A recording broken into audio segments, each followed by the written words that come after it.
Alright, everyone, I'm here. I just had to throw some trash away downstairs. We're all good.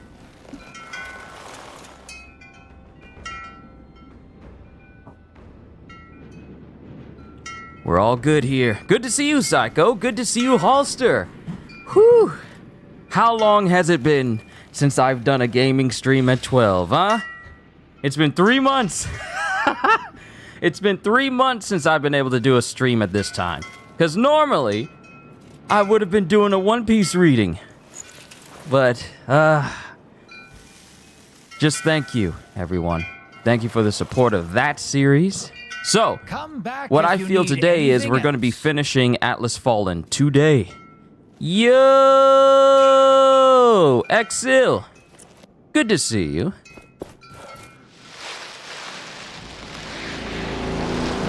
So what we got is like one of the missions, I guess, that it's going to be introducing the end. Oh wait, I'm getting drawn into another room. Hold on, can I change my stuff before you pull me in? Yes, I can. So this is my attack and defense. This is my attack and defense preset, my attack and loot preset, and this is one that apparently has all the best, well, a vast majority of the best essence stones in it. So let's actually test out this preset and see how well it does. Wickets, beware.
When is the Jujutsu Kaisen review? Since all the chapters are on break, there is no new chapter until this next Sunday. So yeah, that's the reason why I didn't have any reactions yesterday, is because everything is on break. One Piece is on break, My Hero is on break, and so is Jujutsu.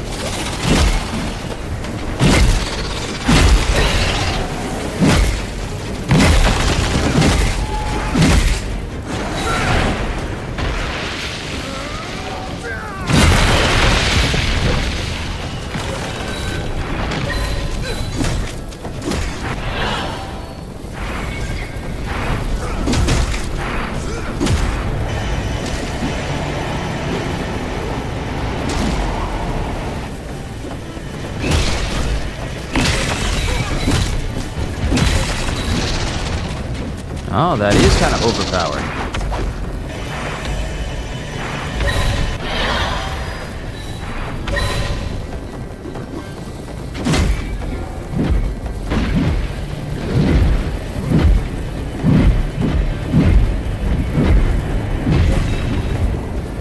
It is kind of broken. One of the skills I have on my character right now is one where if I defeat an enemy, they drop an orb from me.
I'm stuck.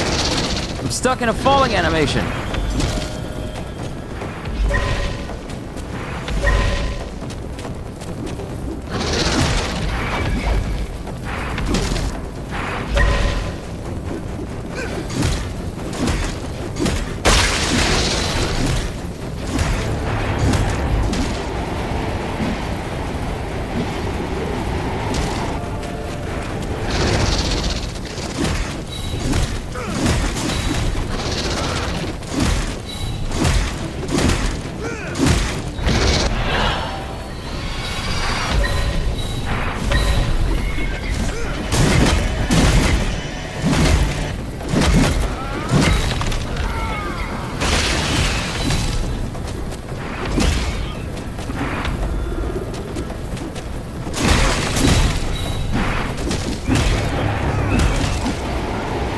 These bird creatures, they're kind of annoying me right now.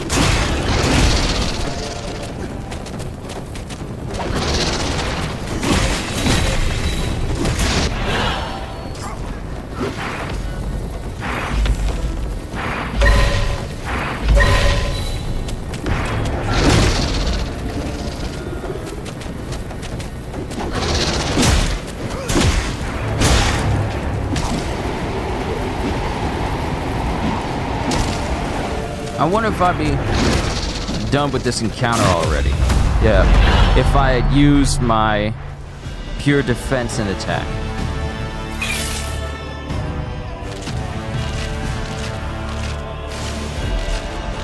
But yeah, I feel like I'm gonna finish Atlas Fallen today, and then I will give my review of the game. Because when I ended my stream yesterday, and me and Gajil had a session, we ran into multiple crashes when we were playing together.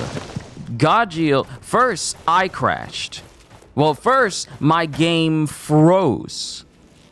The moment where I was actually, the moment after I finished my stream and I brought up a menu so I can get into a party with Gajil, my game completely froze.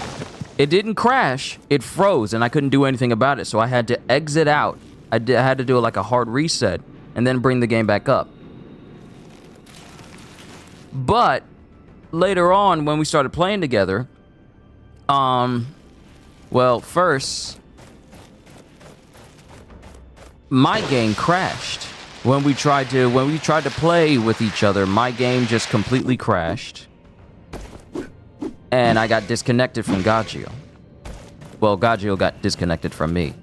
So, no more than just like 10 minutes after, we link up again, and then Gajil's game crashes. I want to know more about wraiths. Gajil's game crashes. We weren't even playing, I want to say, maybe 2 hours. And close together, our games kind of just I noticed a particular wraith that was always crashed alone, as if it was within close proximity of one another. Then, after his game crashed, his game crashed again. And he got tired at that point, and we both just stopped, and we just played Teenage Mutant Ninja Turtles Shredder's Revenge. We just played that instead because it was like, I don't know. It's kind of annoying if a game crashes multiple times, not just on one person's game, but on the other person's game, and then on the other person's game again. So that can get kind of annoying, especially if this is the type of game where if you're playing with a person and they're farther than you, then that progress will not get saved whatsoever, no matter what you do. So that's one of the gripes I have for this game that I've never quite fully understood, and I'm not a major fan of. The whole concept of playing with a friend, but at the same time, none of your progress saves if that friend is farther than you. So I just kind of found that an annoying concept to deal with overall, because it kind of doesn't encourage, you know, I understand that there are certain games where it's all like, certain games, co-op games I've played in the past, where it says, hey, this person's farther than you, do you want to, like Borderlands is a good example of a game where You can say, hey, this person's farther than you. Do you want to skip this mission that you've already done with another person? That's a good example of like a co-op game that doesn't do stuff like, oh, you're playing with a person who's farther than you.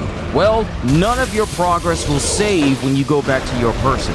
See, I was under the impression that it wasn't like that at all. I honestly thought that even if I wasn't as far as the person I was playing with, I could at least keep, you know, my essence and me leveling up my essence stones and what have you. But no, that's not even the case. If the person you are playing with, if the host is farther than you, then the person who's playing with you doesn't get a single smidgen of progress.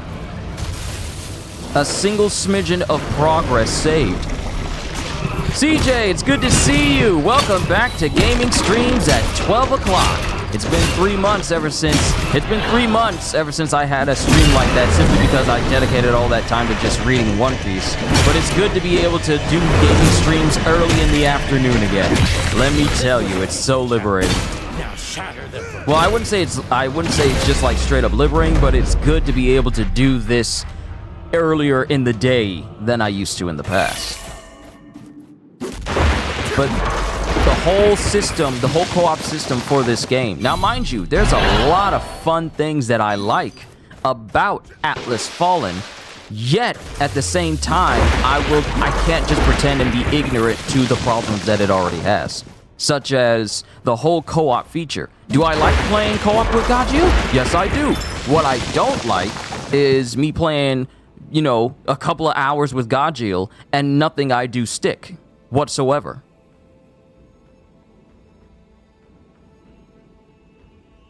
I honestly feel if you're going to have a game with co-op in it, there should be some hint of your progress still being saved. Now, the only reason why when I played co-op with Gajil during the first time, and my stuff stayed, is because I was already farther than him. So me playing co-op with Gajil, with my progress being farther than him, that is what allowed my progress to stave. But I feel if you're going to play co-op with a person in a game like this, do not build your co-op system where if the host is farther than you and you make progress with the host, at the very least, your essence should be saved. Your essence dust should be saved, which is the currency you use to upgrade your gear and stuff. At the very least, let that be saved. But playing co-op with a person who, let's say they are just now starting the game, and I invite them to my game, but I am pretty much where I am now, in the end game. Nothing that person does with me will ever stick. At all. No essence dust. Essence stones I can understand because you can only get them in certain regions or by beating certain bosses. But at the very least, you should allow essence dust to stay with that person if they earn it, because when you're playing co-op with a person who's farther than you and you go back to your game, nothing saves. So it's like you never did anything with that person at all. And that's kind of disheartening for a game that encourages co-op, and it was so quick and was quick to say like, hey, we got co-op, you can play with your friends and do all this stuff. There's so many skills that synergize with co-op and encourages co-op, but all that is kind of rendered a little bit moot because of the whole progression system. The story progression, I mean. So it's less incentivizing to play co-op with a person if you finish co-op and it's like you never played with them at all.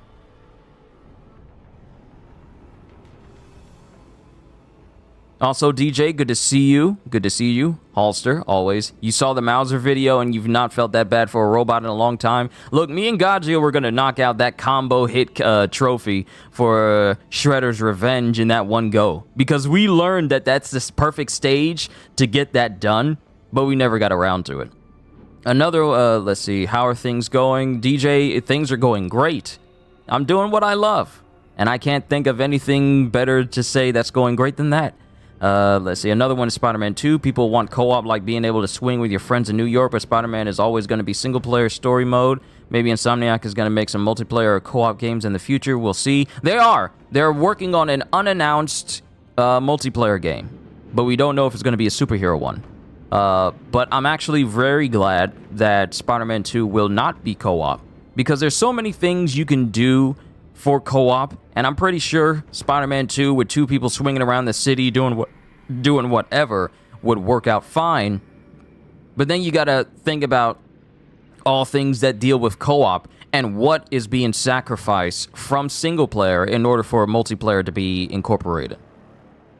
At least in that instance. So I'm glad we just have the option to switch between people in a single player game, so that way they can just maximize that single player feeling. Because you never know, you could run into an issue that's essentially like what I'm going through right now with Atlas Fallen.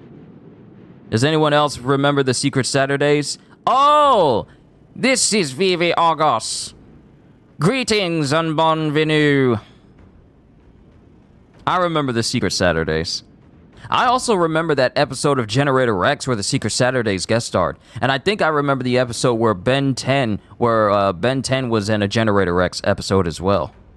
Man. Cartoon Network was cooking when those shows were out. They really were. But let's continue on with the game. Inner Peace. Small chance to occasionally heal you and your ally. This effect has a 10-second cooldown after it is triggered.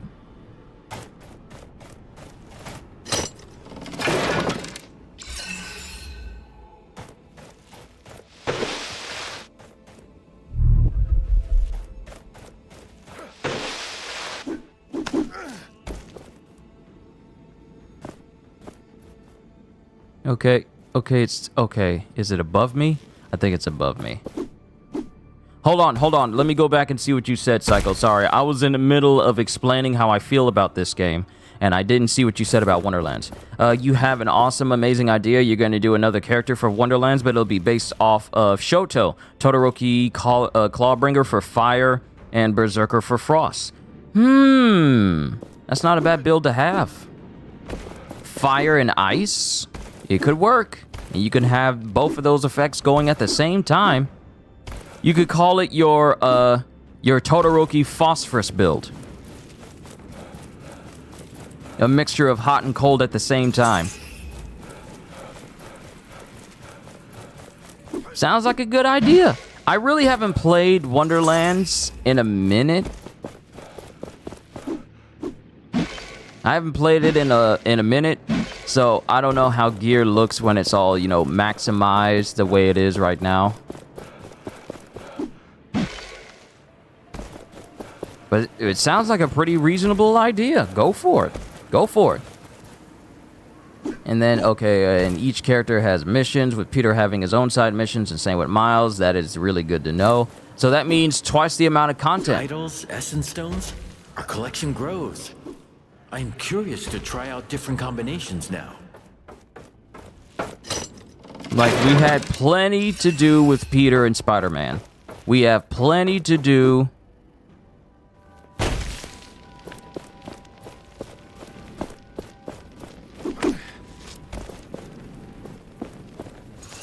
I honestly feel like I should be lit on fire for doing all of that. These people are dead. I will atone for all of my sins. Please, just give me a sign how to do it. Fear not. Thelos has sent me to tell you what to do. Thelos, I have never lost faith. Why did this happen to us? Your light has always guided me. Brother Allstand? Yes? What happened? I can't. You're safe. You can trust me. The Queen surrendered. Then the High Priest ordered the guards to continue defending the city. It was chaos. There was infighting, mutinies, betrayals. I saw a friend stab a guardsman in the back when he refused to take up arms. You reminded me of my son. I have to find him. Everything else is irrelevant. If you can, look out for the people. Okay. Then finally having Queens and Brooklyn. It's going to be so much fun to swing in different areas. Explore Aunt May's house. It's going to be awesome. Look, so the amount of areas we can go to reminds me of how you could... Reminds me of Ultimate Spider-Man from, like, the PlayStation 2 days. where you could just go from the main city of New York all the way over to Queens and just swing by Peter's house. Knights. They should have remained where the Queen dropped them, on the fringes of civilization. I have consulted the scripture. There's so much. Almighty Thelos There's so much that declared them a appears that neutral entity in Insomniac their is holy going to be doing They were for the tolerant game and as a whole benevolent. that I'm really And looking how forward did to. the knights And repay them? specifically, since it's rose just up going to against be the on sun like god, PS5 systems, trampling on their on the magnanimity. PS5. Ooh, enhanced hook and invigorating burst. This is what me and Gajil found in his game, but this didn't stick with me because you know the Queen's the purge co-op was progression rightfully system done. is I'm shame just them going to she be did not honest here. The finish co-op them all. progression They that will you can cause earn in not this game is not chaos. good Ruin. at all. I will consult the brothers This game and pretty sisters. much demands that you and the other person perhaps there play is at the something we same can do. pace, be at the same point in the story, so that you both can reap the benefits of playing with each other. Because playing behind a person pretty much just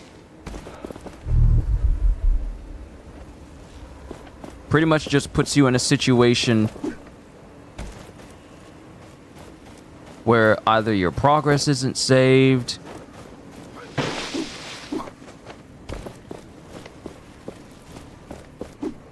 or the other person's progress isn't saved, and it's not a good system. It's not. To be honest, the only enjoyment me and Gajil have gotten from this game was just the fact that we could play co-op with each other, and things can get kind of crazy when you start to link up certain skills with one another. But that's the extent of it, and it hasn't gone any farther than that. Story's nothing to write home about. I mean, I'm not terribly invested in it, to be honest. I'm not, like, overly invested in the story. It's like, it has some story beats here and there, but it's like, whatever, you know?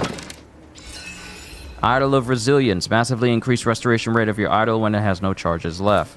Okay, that's nice. But we need to go ahead and get to the end game. Okay, let me see.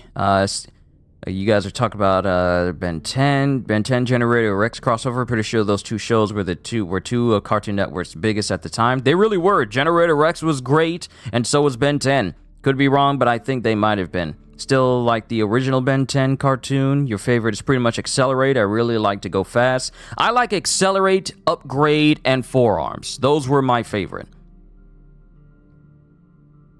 Chicks dig giant robots. Living here in Jersey, fighting villains from afar. You gotta find first gear in your giant robot car. Megas XLR is still, to this day, one of the greatest shows that Cartoon Network has ever made. I'm glad they never tried to remake it, though.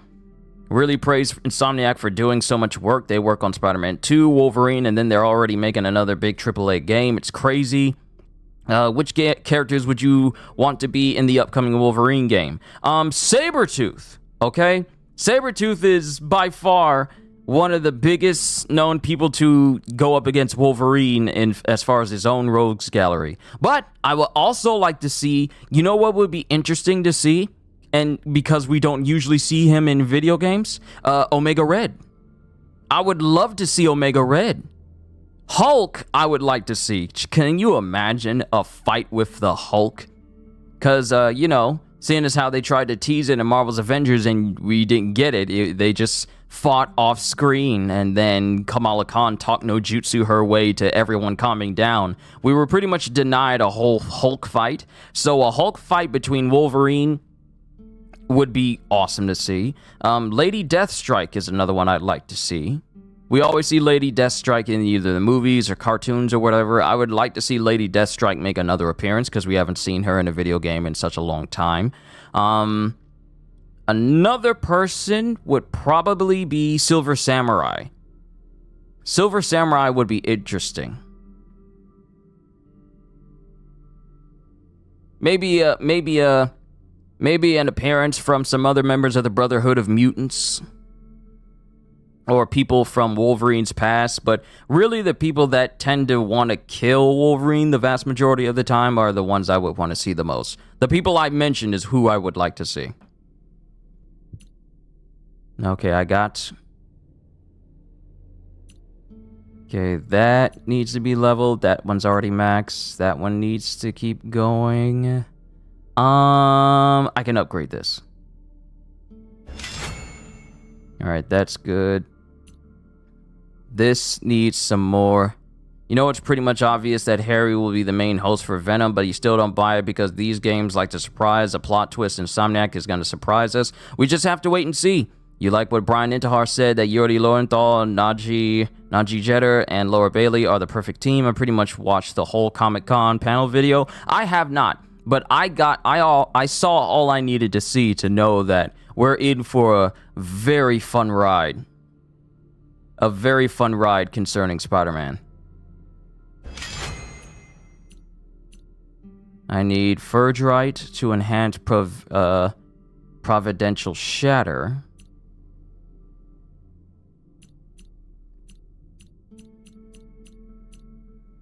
Yeah, Swift Generation.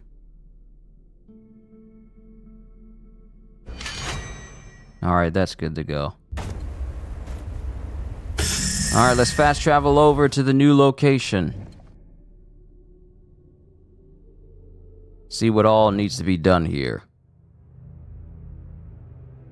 You don't want to believe Harry is Venom until you play the game and see it. We just gotta see. There's a lot of speculation. There's a lot of speculation, but I feel like for all of our sakes, it'll probably be better if we just wait for the game to drop.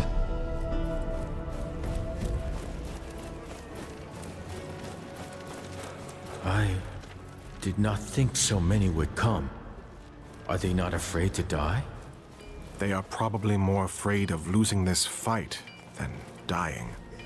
They may deal with race, but against Delos, we will be on our own.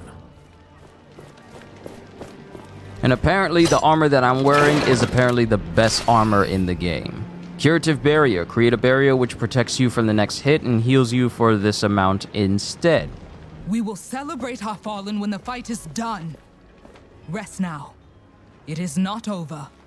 I am relieved to see you here, Gauntlet Bearer. We saw the explosion, but had to keep moving. I see that you did your best. What can we do now? We were somewhat unprepared, but we have no time to waste. My scouts can't get close to the central altar. There's a barrier of some sort. There are also two strange beams lighting the sky. From ruins in the east and from the swamp in the west. When you're there, perhaps you can check how my troops are doing. I hope they found out more. Can't believe I did the Ben 10 song when the Gauntlet got on me. That was great. Yeah, I mean, the benefits of, you know, seeing Cartoon Network through its entire golden age. So yeah, I could just pull those references right out of a hat. I hope playing Gear 5 Luffy and Power Warriors 4 is going to be like cartoony stuff. The attacks for Gear 5 Luffy will be interesting. Now, that's another thing we need to wait on, because recently the One Piece video games Twitter page, and I'm still going to call it Twitter. I'm not calling it X, because that's stupid. I've never heard of something so corporate sounding. But on Twitter, the One Piece page has been showing off images and videos of the different attacks from Luffy, such as Red Rock and Rock Gatling. Now, I watched a video of someone who's looking into the DLC by translating the pages for the DLC pack from Japanese to English. And one interesting thing that popped up that could potentially be true is how we could, one, be getting a brand new shared map, which could give us new passives or new abilities or basically newer upgrades so it can take our levels from like 18 to higher. But another thing is concerning Gear 5 Luffy, where it seems that Luffy's length and time you spend in Gear 5, because Gear 5 is not a full force burst mode, which is essentially the super mode that you can go into for a certain amount of time. It's not a full force burst mode, but the thing that attracted my attention, and I really hope is true, is the special text underneath this message that says, all right, so you're in Gear 5, maintain Gear 5 by keeping your combo counter high. Now, if this is true, this will be the first time that the combo counter in Power Warriors 4 actually has a use and purpose. And because it doesn't have one now. And I found that to be one of the most missed opportunities for Pirate Warriors, because essentially it's just a cosmetic thing that doesn't do anything gameplay wise. There's no incentive for your combo counter to be that high, or to get your combo counter high for any reason. In previous games, in previous Dynasty Warriors games, and spin-offs, getting your combo counter high can trigger plenty of effects or different effects, even especially if you have skills attuned to that. Pirate Warriors 4 doesn't do anything of that nature, which I feel is like a missed opportunity. So I'm really hoping that this is something that's true, because it would actually encourage me to keep my combo counter high if it has an effect on gameplay, like a very beneficial effect on gameplay. If I can get my combo counter high and increase how long I can spend in Gear 5, or just maintain it by keeping my combo high, then that's already good, because that incentivizes me to be even more aggressive while I'm playing. But that's just me, and I really hope it's true. You hate the new name X? It is a name that is so bad you can't help but make jokes about it. Like the logo X, but why would they change the name? It should stay as Twitter. I'm saying, why would you change the icon for Twitter from a bird to an X? Twitter is so aptly named, and the icon is synonymous with the name, simply because if you're tweeting something, it's called a tweet. On Twitter, it's like the phrase "birds are all the Twitter." You know, that's Old English, where they describe that's what the sounds that birds make, not chirping, not just chirping, but twittering. So to change the icon from a bird, that, you know, would make more sense. You just change it to an X for what reason? Not only that, but you stole the X from a person who already has that as their profile picture and handle on Twitter, and you chose not to compensate him for, you know, stealing his entire profile. So this whole thing just reeks of corporate buffoonery. Did Arif come with you? He turned his desperation about Valerie's death into anger and fought with us. He's somewhere in the camp. You should go talk to him. I'll get going now. We're counting on you, Gauntlet Bearer.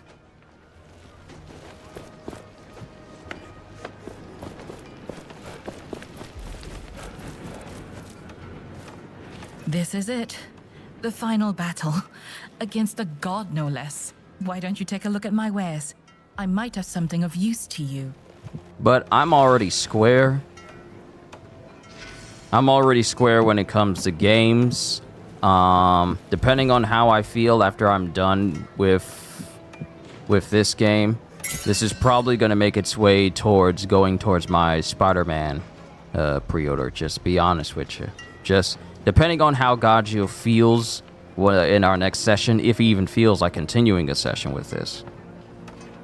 Crystalline Revenge. Getting hit by a momentum drainer will crystallize the attacking foe. Can occur once every 17 seconds. And then Shatter Daze. After shattering, leave behind an area of effect, greatly slowing foes and their projectiles for 15 seconds. Interesting. Then we got a map. Ocean Blue, Rose Dye.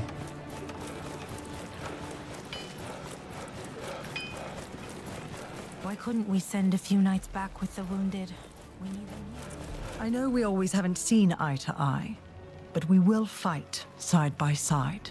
We will. I have much to atone for, but I am willing to do anything for it.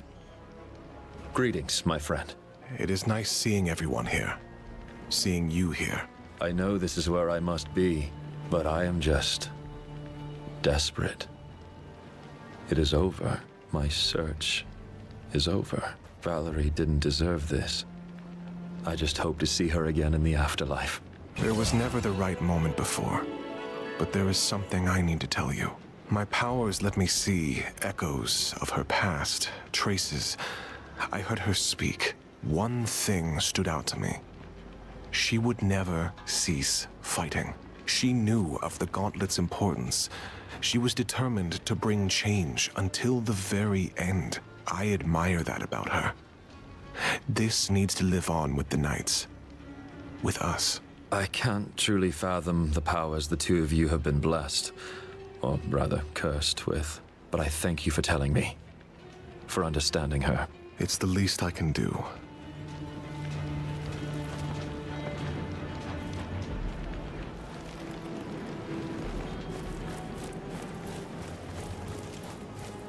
Everyone is welcome at my shop. Welcome back, my friend. I'd like to see your wares. Go ahead. There is a demand for unusual taste for food. Can you sell me some still usable spices? I'd pay extra.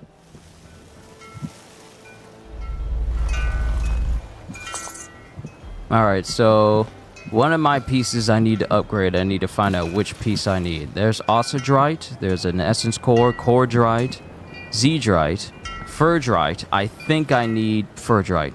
Hold on. Let me look at my set because I want to just max out everything and just get it over with.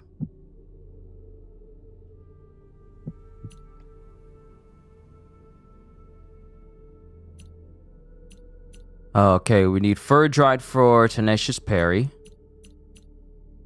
I need Furdrite for Ruthless Generation. Zeedrite for Residual Energy. Okay, I just need a whole bunch of Furdrite.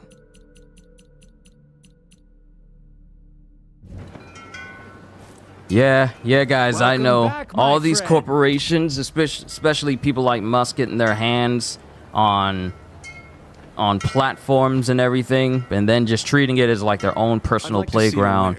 It's like, what are you doing? Can't you do something better with your time other than just messing with these platforms that have done nothing to you? The best quality. I'd pay extra. Thank you, as always. My wares will wait for you. But back to the subject of games. Gamescom will be happening on the 22nd next week. I will be doing a reaction to it because among the games that are going to be shown off, Black Myth Wukong will finally have its brand newest gameplay footage, which we haven't gotten since, what, last year? Maybe even a little over last year. So I'm definitely going to be tuning into that. At the top of my head, I can't really think of what to expect and hope for in regards to what I want to see. Your gauntlet looks like the Infinity Gauntlet. Look, that's the thing that's been in my mind. That's been in my mind for about a hot minute now.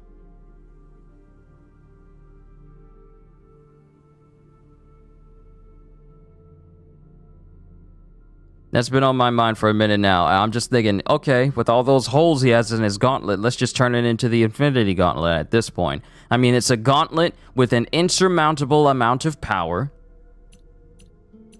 It just screams Infinity Gauntlet to me. I need a nuke shroom in order to upgrade this.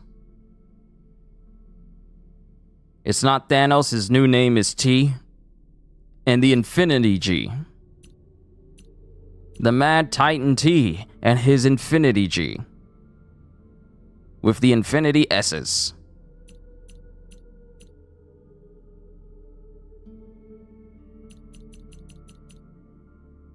Black Myth Wukong was made by Japanese writer, or is it Chinese? I think it's Chinese. It's Chinese. Regardless, I'm looking forward to seeing the new look graphics for Black Myth Wukong. There was a recent video that showed like the menus for Wukong, and it looks interesting. I just can't wait to see more of it in action. Because the last video we got was something akin to that of a benchmark video, where it was really just showing a cutscene to a certain degree. Welcome back, my friend. I'd like to see your wares. I need a nuke shroom if you got it. Seems like some cooks are trying to create some super special meals. Do you happen to have some spice or incense? Sounds like Thanos is becoming a rapper. Just like, it kind of reminds me of that Kind of reminds me of that cartoon beatbox between Darkseid and Thanos.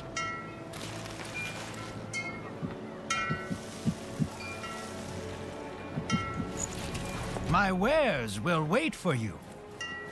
Why don't we send more knights? It's too big of a risk. Alright, we're finally out here now. We're finally out here. Fine knight sent to the ruins. When this is over, I hope it can be rebuilt. What is it? Once, Silas and I were united, worked together. Now, it fills me with shame.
Even when you're dead, you're causing me problems. Leave me alone!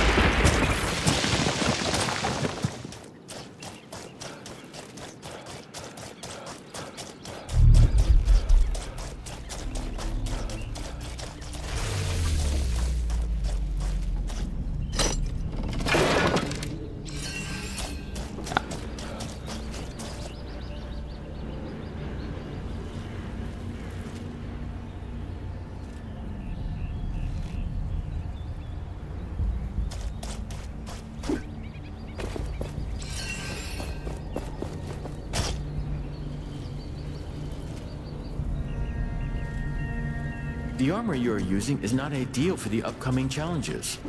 We have a better one in our possession.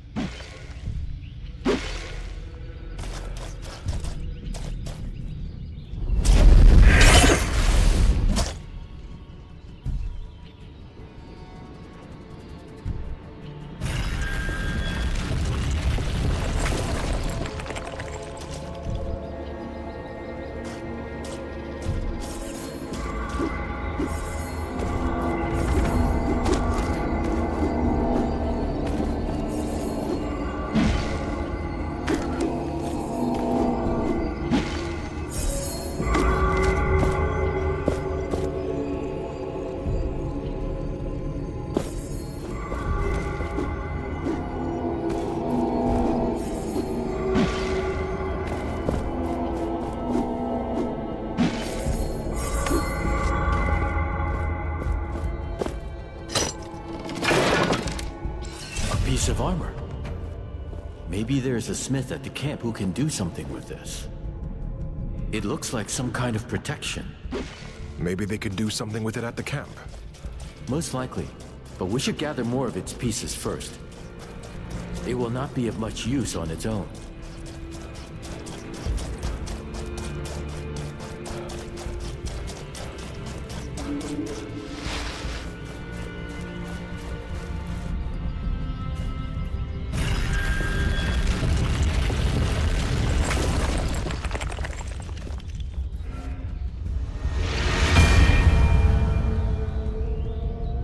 was not always like this.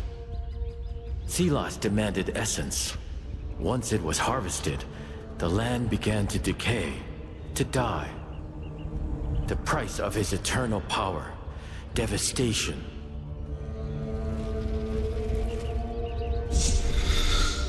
Let's see here. The gameplay trailer we saw for Black Myth Wukong. Sorry, I was talking to family. Fighting a dragon was just insane. The movement of the animations look smooth for a dragon. It looks like Shenron. Still want to get Black Myth Wukong when it comes out. It still looks promising, and I hope that it lives up to the hype. So do I. The Essence Stone we I don't play every single Souls game that comes out. Yes. Only the ones that appeal to me. Such as, you know, Lies of P is one, Black Myth Wukong is one. I looked at Lords of the Fallen, and frankly, it didn't... But against race, the door seems to be protected. We need to lift the spell before we can open it. A double barrier. Thelos is getting nervous. Good. So I guess I need to up my power in order to break through this. Supposedly. Hail, Gauntlet Bearer. What is happening? We've been unsuccessful in opening the gate, so we're stuck here. Hopefully the others have had more success. Or maybe you can find a way in. Have you figured out how to open the gate? There are these strange constructs on the pedestals to my side. They seem to resonate with the gate, but only for a short time once they are activated. I'll try to open the gate.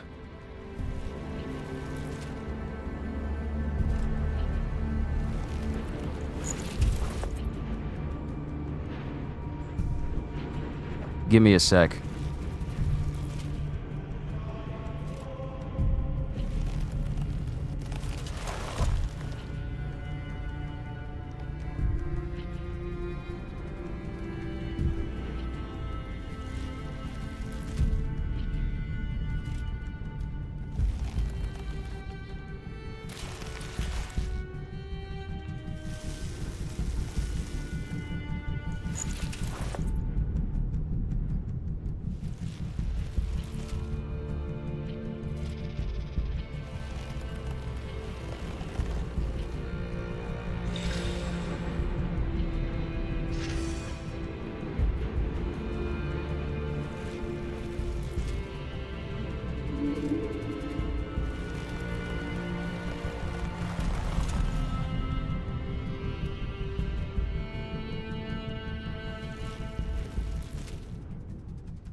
Real quick, DJ, CJ, everybody.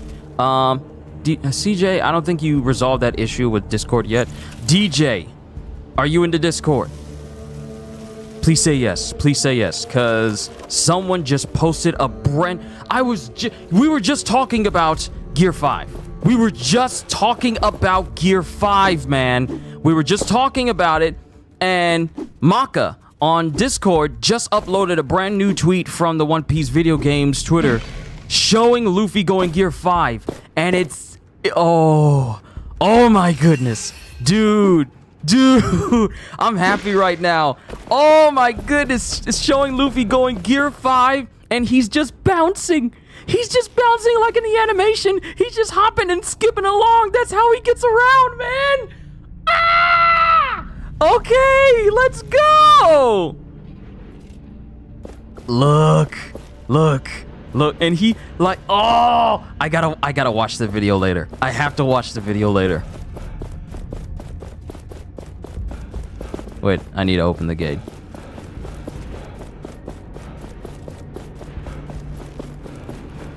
Yeah, the timing.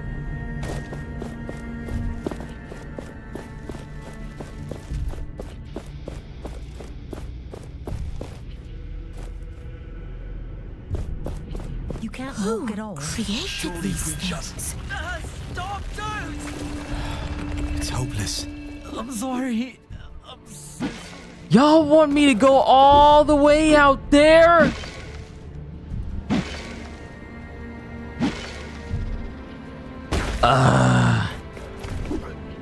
I gotta look at a high-end video of it, but seeing Luffy go Gear 5 in gameplay, he looks just as cartoony. Tried to scale. A wealth of research to be done on He looks so cartoony in his animations. Like, when Luffy goes Gear 5, all sense of, like, body structure is just thrown out the window. He's just super curvy all over, like a rubber hose cartoon. He doesn't have joints. That's the thing.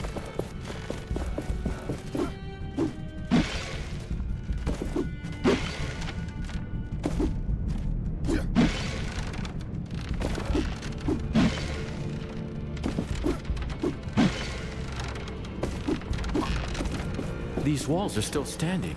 They're really old. I remember them. Okay. Are you not interested?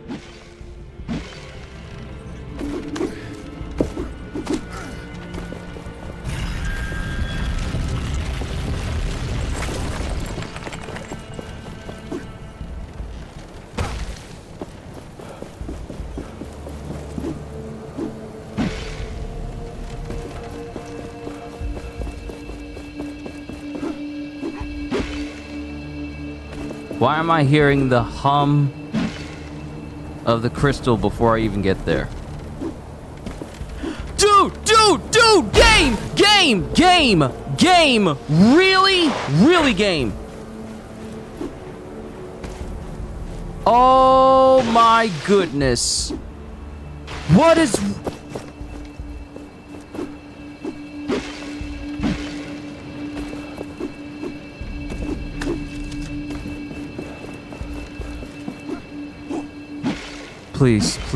Please, game.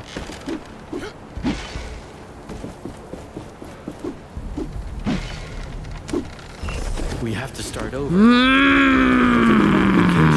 Remember where? Let me go back to what CJ was saying. On a random note, wouldn't it be sweet if there are pre-match dialogue between Omni-Man and Homelander referencing their death battle? Maybe other characters can allude to it too. Here's the thing, is... not Anthony Starr. Is the actor for Homelander from The Boys, is he reprising his role? Crystalline generation, lasting crystallization, greatly increase the duration of which foes remain crystallized. Ooh. You totally saw the Gear 5 video of Pirate Warriors 4, just been to Twitter? Let's go! Let's go! Every other day, they keep releasing new footage. And it's like, I need to see more. This is just Luffy. Luffy is the only confirmed character to be dropping in the first pack. We don't know who's going to be in the second one. I mean, we don't know the second or third characters who's going to be in the first pack. I know I put out a list for, you know, Zoro with his King of Hell style, and then Ifrit, Jamba, Sanji. But I would like Man Beast Kaido.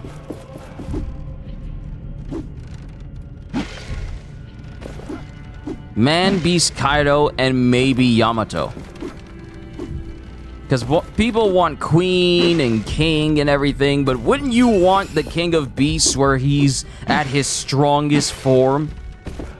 Wouldn't you want Conqueror of the Three Worlds Ragnarok? Wouldn't you want Drunken Dragon Bagua? Wouldn't you want Kudali Dragonstorm? Sure, King's got a lot of cool moves. Queen has a lot of them too, but Kaido is the strongest out of all of them, so why not have Man Beast Kaido? He can't go any further. Alright, this time I'm prepared. We're gonna do this again. I would love that. So we're getting periodic videos of Luffy with Red... First, we had Red Rock, which looked fantastic. Secondly, we had Rock Gatling, which many people were kind of iffy on simply because it looks so similar to Elephant Gatling. Like, it doesn't have, like, the Ryuo lighting that Red Rock has.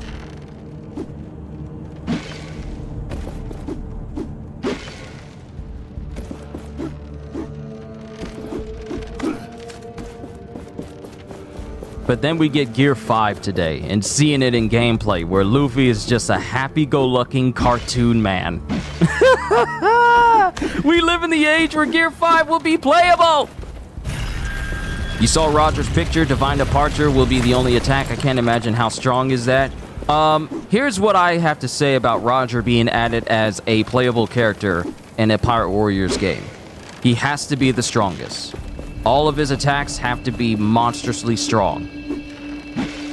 He has to be the strongest out of everybody. It's Roger!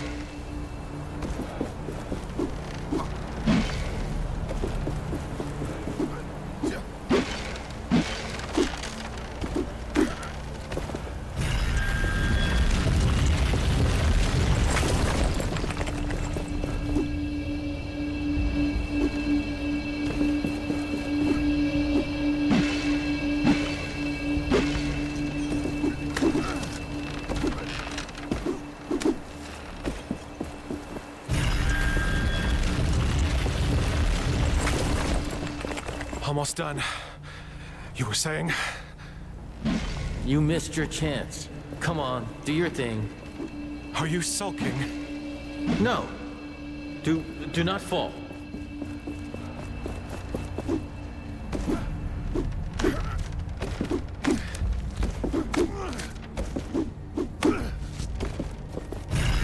Kinda hope the rooftop supernova gets included.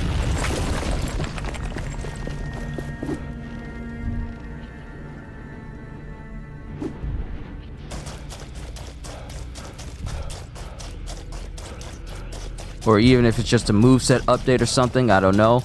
I wouldn't mind a moveset update rather than them taking up an entire slot. Leave that for new characters only. Or, yeah, new characters. Leave that for new characters. Fresh new characters. Even though I just said I would love to see, you know, Man Beast Kaido.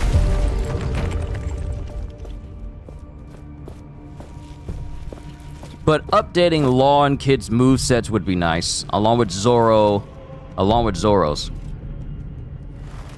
You prefer Yamato King and Man Beast Kaido more? We can reach the source. Well, you're gonna have Careful. to shorten that up to just two people out of that 3 lists. Yamato and Kaido may be more likely though. King, sure, I'm pretty sure he's great and everything, but Yamato and Kaido, I feel might be bigger choices. But I really hope that aside from the characters dropping, I really hope we get that rumored shared map 4, because we have 3 shared maps that your character can have. Their first initial stats, their secondary initial stats and improvements for special attacks, and then their final stats boost that boosts them all the way to level 18. I really hope that we get a shared map 4, so it's not just, you know, more stat increases, but also an expansion on overall play. And maybe skills that are centered around the combo counter as well, so your characters are even stronger than before. You know, give more power to the characters past that level 18 point. I really hope that's true as well, because I still think that it was kind of a dumb idea for their levels to be at only 18. Active Formula 22. Perform an attack which is stronger for each equipped damage stone.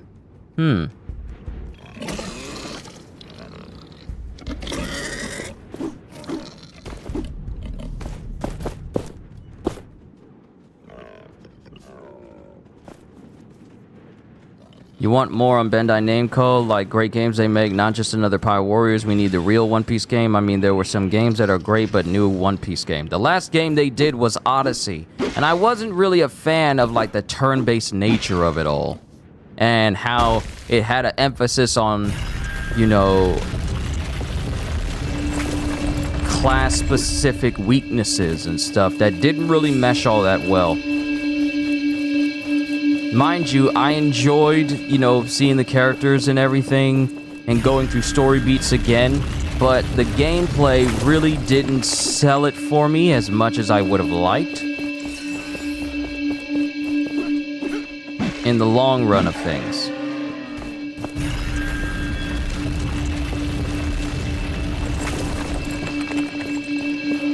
I would definitely, and you know me, DJ. I'm just so I'm incredibly overly partial to Musou games. So I would love to see like a Jujutsu Kaisen Musou, Naruto Musou, Bleach Musou, maybe even My Hero Academia as well. I would love to see more of those. But I also love to see them those series made into RPGs. Not fighting games, but RPGs. Fighting games just seem so I wouldn't say easier to make, and I had this discussion yesterday. I wouldn't say easier to make, but it's so easy to fall back on that type of game. On that type of gameplay. So who knows? Maybe we'll get something like that in the future, but as it stands right now, I think we still need to wait.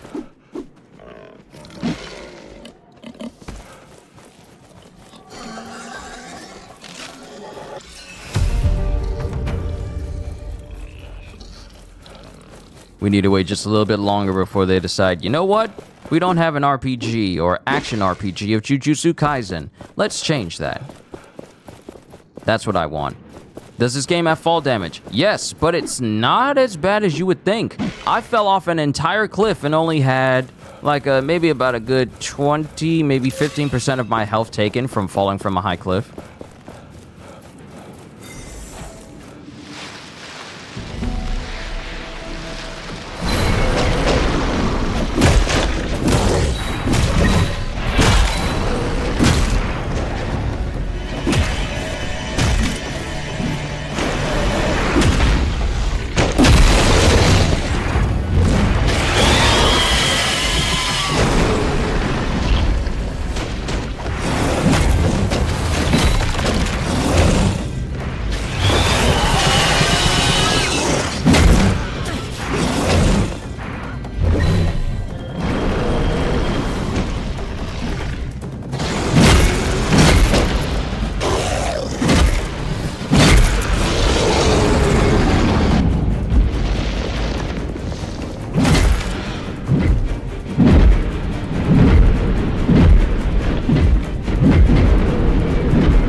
Just die already!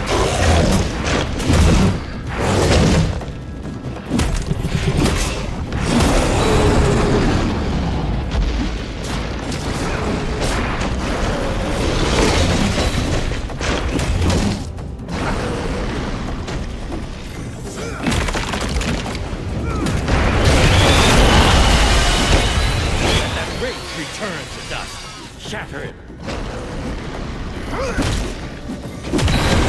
Okay, there we go. Alright, let's see. Jujutsu Kaisen may be a spicy hot take, but I wouldn't mind a Boruto game. It can be done. Just as long as it's not another fighting game again. Because that's pretty much all Naruto games have been in the past. It's just fighting game after fighting game. I think the last time we got like a true Naruto RPG was Naruto Ultimate Ninja Impact. And that was a PSP game from like mid-2000s. Or I think the mid-2010s actually. I might be wrong. Jujutsu Kaisen has been really good so far lately. Yeah, it has. Because the stuff happening in the manga seems to be crazy. I'm not sure. I'll have to read the latest few chapters of Boruto to truly understand what people are telling me about. I think besides One Piece, new eras of shonen, Jujutsu Kaisen has been pretty solid in terms of story. It actually has. It actually has been pretty consistent and actually been pretty good with all the stuff that's been happening in Jujutsu with Satoru versus Sukuna.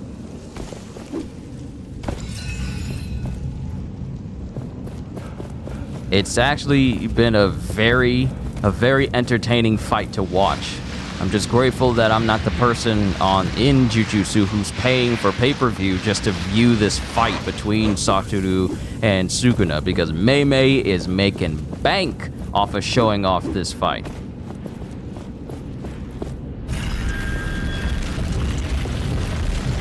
But I really hope we get more anime games that are not just fighting games, but can be, you know, RPGs. And they're not just mobile games being made.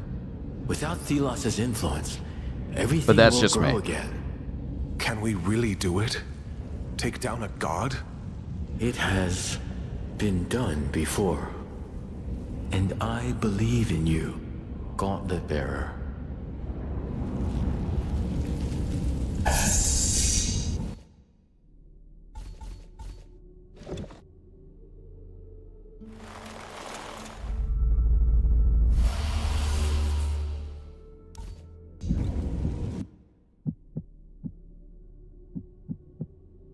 And you know she's charging significantly more than what you actually should be paying. Yeah, that's why she's already made, what, 50 million?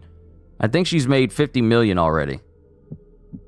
If not, then she's made an incredibly lucrative amount. Lucrative amount.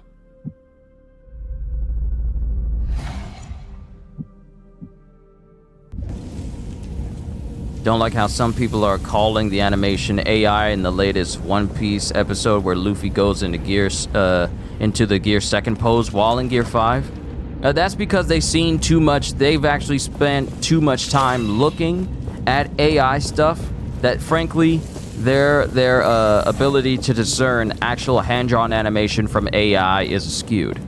Now, for me, I've seen plenty of AI work, and I can tell AI work from human. I can tell. Simply because of how it's, well, actually, AI animation. Let me be more specific. AI animation versus human animation. There's a distinct nature that is uncanny valley about the AI animation that human animation just doesn't avail itself to. That's just me, but for me, it's easy to discern AI from human. So when I was looking at the animation, I knew it was animation. It's the people who spent way too much time looking at AI stuff who can't tell the difference. Because now, when you look at anything that's AI related, and then you see animation that looks, you know, incredibly detailed or incredibly fluid, you're thinking, oh, this must be AI stuff. But I feel like that shouldn't be the case. So let them think. Let them think what they want about the newest episode.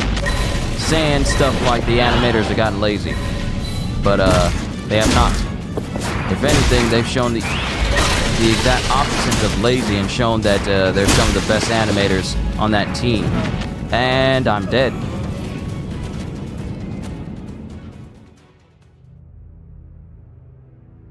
Get why you don't like the animation, but just disrespecting the animators is bad. That's what happens when you have a platform on Twitter.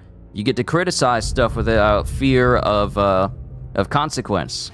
So like, oh, why does this animation look so bad? And people like this show? And I'm thinking, why have you spent so much time looking at AI art? People like this stuff?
Number of powerful artifacts. We should use them.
And that's all she wrote.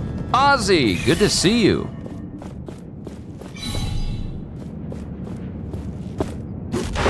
This better be good. Perilous parry. On a successful parry, damage the attacking foe. Unsuccessful parries greatly reduce your defense for 5 seconds. So when I parry, I also harm the enemy. And we got somebody floating out there. That looks nice. That's why you really want to learn how to animate, but seeing some of it and watching the episodes, it looks really hard. Animating 1 or 2 panels will take too long. It takes a lot of effort. Am I at the end game or am I just getting started? I'm at the end game. I am seriously at the end game right now, Ozzy. Do not be surprised if I finish Atlas Fallen today. We were only an hour and 15 minutes in, and I honestly feel we could finish this game today. Oh wow, I got a lot of dust for that.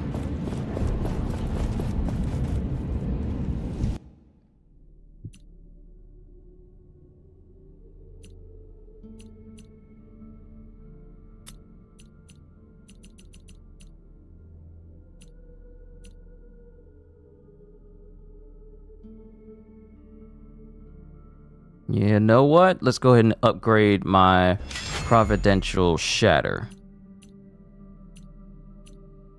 I need a Nuke Shroom to get residual energy. And I need Ferdrite to upgrade Tenacious Parry. But yeah, Ozzy, I'm at endgame. This game didn't take long to get there.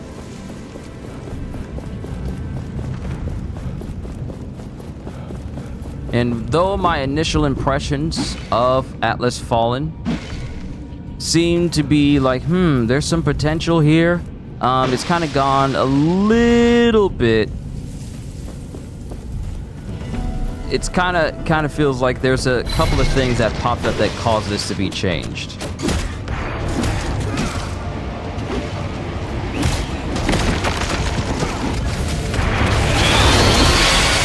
Why do y'all have this super perfect aim?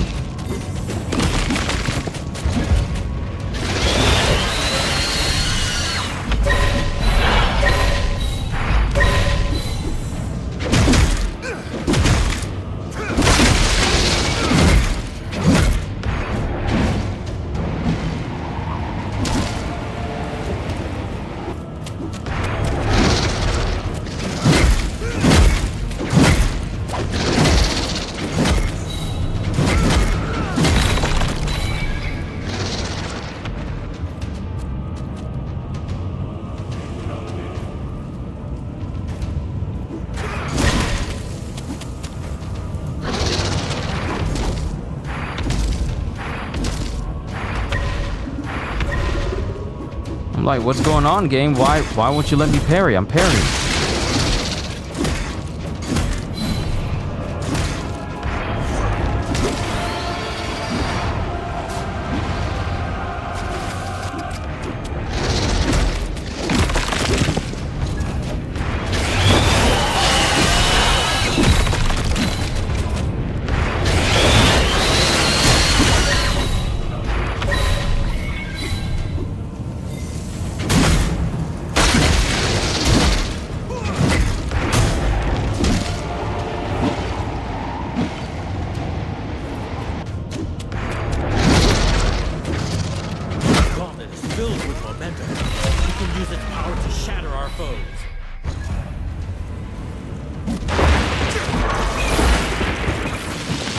Also, Remnant 2, that looks like a Dark Souls game, but your weapon is a gun. That's essentially what it is. It's a roguelite. I actually, you know what? Hold on. Let me just make sure I'm saying this right.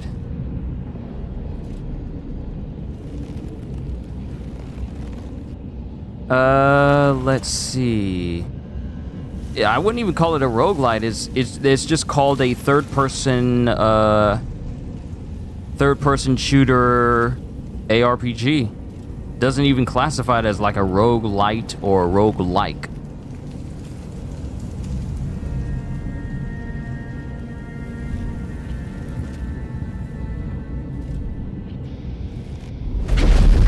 I've seen Remnant, but there's certain things about Remnant that just feel like I don't know if I would invest my time into it. So you came here with your puppets. There is only one puppeteer here, and this is your final performance.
Use the Essence Stones. They will allow us to dominate these creatures.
Just one more.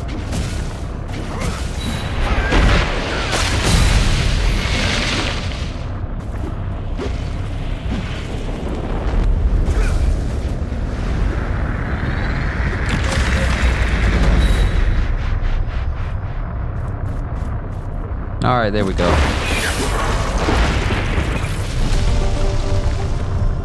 I'm gonna have to look at that Gear 5 video once I get done, because I'm just thinking about it. Now I can't stop thinking about it. I want to see it.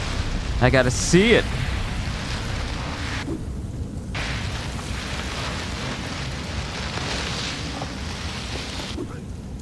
He was expecting the Black Myth Wukong will be released sometime next year. I wouldn't mind if the gameplay they show was just 5 minutes, maybe showcase some of the new moves or the menu. The menu would be nice. Because a good UI is the difference between like, I don't want to go into this menu anymore, to, source of power down. We are one step closer to facing that Thelos. seems interesting. Let me look into this a little bit more. Let me look at the UI.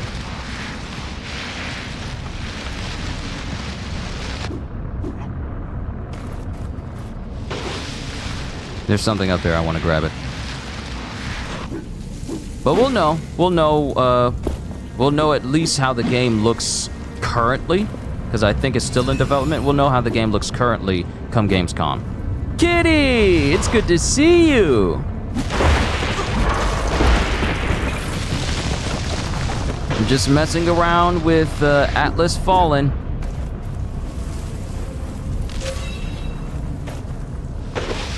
Just going through the end game right now. Once we're done with this game, I'm done. And all that will be left is just looking forward to Armored Core next week. But I do intend to give my full review once this game is done. Because there's some things I really need to bring up. Because as it stands, I did say that this game is like the type of game you play when you're waiting for the real game you want to play to come out, and that stance still stands. Because if I were to ever have people choose between Atlas Fallen and then just wait longer for Armored Core, without a doubt I would tell them to wait longer for Armored Core.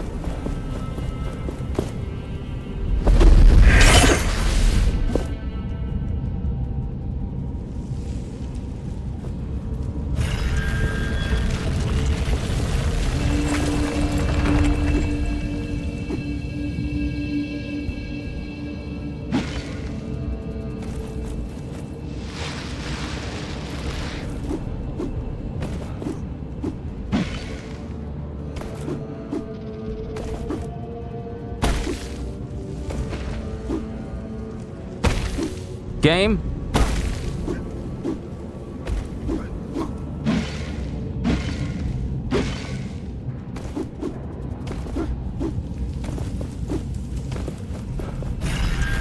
Don't you dare tell me time has expired.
I'm not messing with the Heaver right now. I do not care. I just want to get these totems out of the way.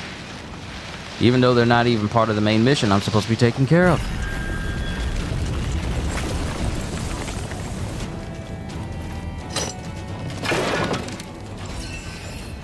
Ooh, mint steel die.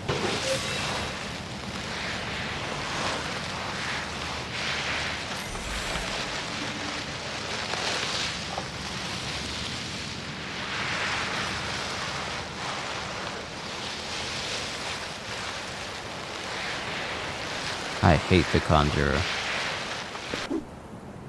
And now it's telling me that, hey, you gotta go over here. And you know what's over here? A whole watchtower.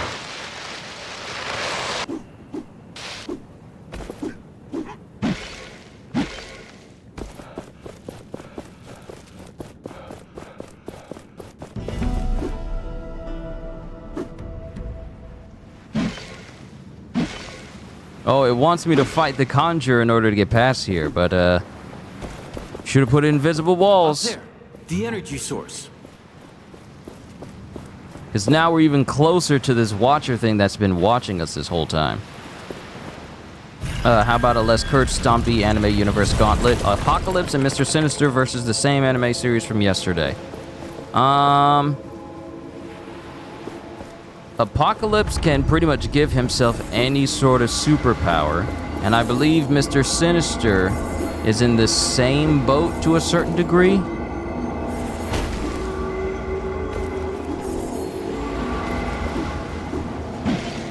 I gotta look up Mr. Sinister's powers. I cannot believe what has become of this verdant forest. The essence harvest robs the land of its vitality. Once it is mined from the earth withers. All this, just to keep me in tune. This is not your fault. And when Thelos is gone, well, the land may finally heal. Just to put in perspective how Apocalypse would stand up to a great deal of people, he essentially can give himself or modify his body, basically modify his own body for, you know what, let's do this. Let me get my phone. I know it's charging because I was playing a lot of 7 Deadly Sins Grand Cross, and I'm trying to level up some things. Let me get my phone and then pull up the abilities of Apocalypse and Mr. Sinister and just see how they stack up.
Okay.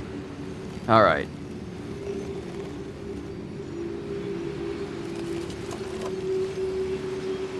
Let's pull up En Sabadeur.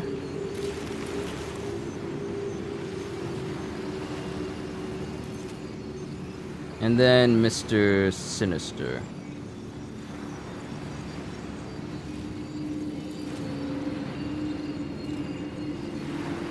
Nathaniel Essex. We're doing a little Marvel deep diving today. So let's go to his attributes. Thank God for mobile phone browsing. But it's now acting like it doesn't want to do that. So I'll just scroll down manually. You're making this hard on me. Alright, so here we go. Genetic. For Mr. Sinister, we have genetic power augmentation and stuff like that. Let me just go down to Apocalypse. So, for Apocalypse, Apocalypse has constantly evolved to survive, increasing his powers over the centuries. His original ability to control his own atomic structure was augmented by celestial technology. and further enhanced through the celestial armor to become the evolutionary caretaker. He was also exposed to at least 2 different techno-organic viruses over the years, which he assimilated and made his own. So he's essentially immortal. He can self-revive. Psychic links, self-atomic manipulation, has control over the atomic structure of his own body and can alter it at will. This means he can adapt his atomic structure to adversity. Apocalypse can perform the following feats: biomorphing, regeneration, size alteration, self-power bestowal. So that alone already makes him broken. That one power alone already makes Apocalypse broken for a vast majority of pretty much everyone in the series that you just mentioned. The power to give himself powers. Due to En-Saba's total control, because his name is En-Saba Nur, due to En-Saba's total control over his molecular and submolecular structure, further bolstered by the celestial technology augmenting him, he can also consciously or spontaneously grant himself with a wide array of new superpowers at will. He has the power to basically alter his body so he can give himself any superpower. So that one power alone is already broken. The ability to give yourself superpowers, like if you want to have laser vision, you can have that. If you want to have the ability to have telekinesis, you can do that. Just thinking of any superpower and he can give himself that. That's already broken. So that already eliminates a great deal of people in these universes. And that's just Apocalypse. If we pull up Mr. Sinister, I love reading Marvel stuff to you guys. It lets the nerd in me just, shine on through. With Mr. Sinister, genetic enhancements using mutant DNA. Following genetic alteration by Apocalypse, Nathaniel Essex was transformed from human into superhuman. He has continually improved upon his original transformation over the years, incorporating the genetic material of certain mutants into his DNA to gain their abilities, or performed other self-experiments to alter his genetic capabilities. So, he has the powers of endopathy, which possesses the ability to control every molecule of his body, enabled via the implanted X gene taken from the biomolecular metamorph Courier. This allows him to deviate his own genetic structure into a slew of incredible ways in a similar, albeit weaker manner to his former master Apocalypse. So to a smaller degree, Mr. Sinister can do the same thing that Apocalypse can do. But it's a far weaker version. So he has cellular shapeshifting, regenerative healing factor, superhuman physical condition, because if we go down here to a cellular shapeshifting, he's a powerful metamorph, being able to assume the form of most anyone or near anything he wishes, and to reduce himself into a semi-liquid state or harden his body like living armor. And then regenerative healing factor, able to rapidly regenerate damaged or destroyed tissue with much greater speed and efficiency than an ordinary human.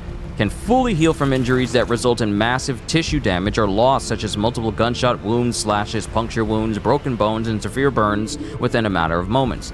Apparently, an extension of the cellular control he derived from Courier, Sinister's healing factor is such that he no longer requires the functionality of his brain or other internal organs to survive. So, it's incredibly difficult to kill this man. Because if you blow off his head, you're not blowing off the central nerve. You're not blowing off the central housing unit. You're not killing him just by blowing his head off. He's gone beyond being killed by something that's so normal. So that's already an issue.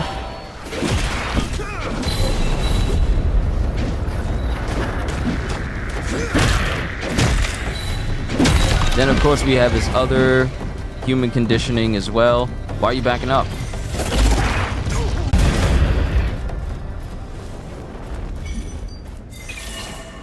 Alright, have you ever think of streaming on Twitch or just here on YouTube? DJ, I have a Twitch.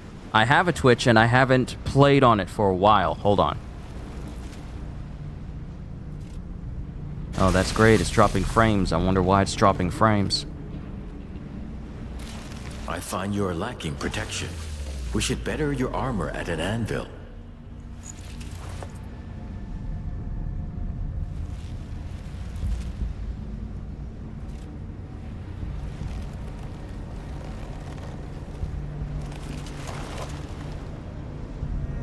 Okay, but I have a Twitch. I just haven't been on it very long. Well, I'm not saying that I haven't been on it very long, but my audience, the vast majority of my audience is here on YouTube. Now, I'm pretty sure I could draw in more audience, a bigger audience, by being on Twitch sometimes. But the real thought is like, what would I do on Twitch that I don't already do here? Am I streaming Spider-Man 2 or normal walkthrough? It's going to be a normal walkthrough because I don't want to run into an issue of my stream having any issues if I were to play Spider-Man 2 and footage is lost. I do not want that. So I would rather record the videos individually and have it as a whole series because there's other things that I want to do concerning my upcoming Marvel Spider-Man 2 series as well. Like last time on Marvel Spider-Man 2 and stuff like that. That's what I want to do. I want to go further when it comes to the quality of my videos. I'm so excited. I really want to do that. But playing Marvel Spider-Man Remastered and then Miles Morales, those will be streams so we can talk about, you know, the series as a whole and why I consider them to be so great in anticipation leading up to the release of Marvel Spider-Man 2.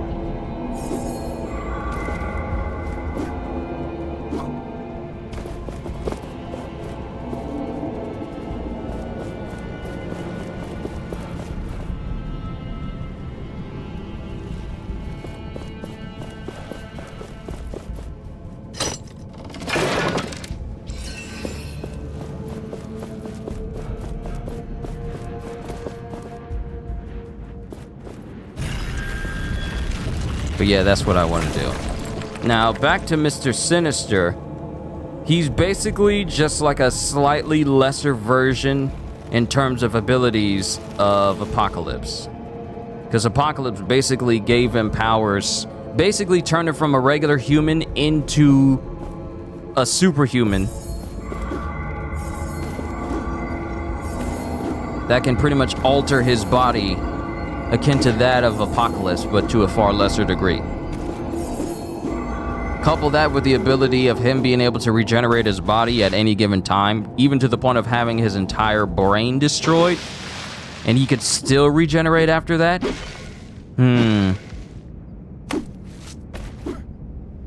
It's already a bit of a significant bump up from the regular amount of people that are in...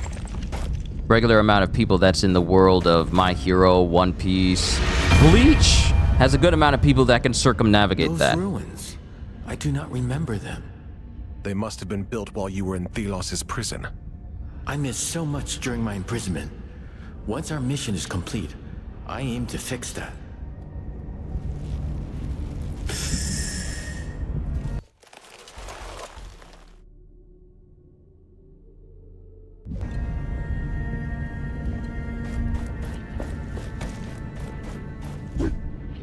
I'm gonna be honest here. If the final battle for this game is not satisfying, that's another point off. Because I'd hate to fight a final boss and it just doesn't feel worth it.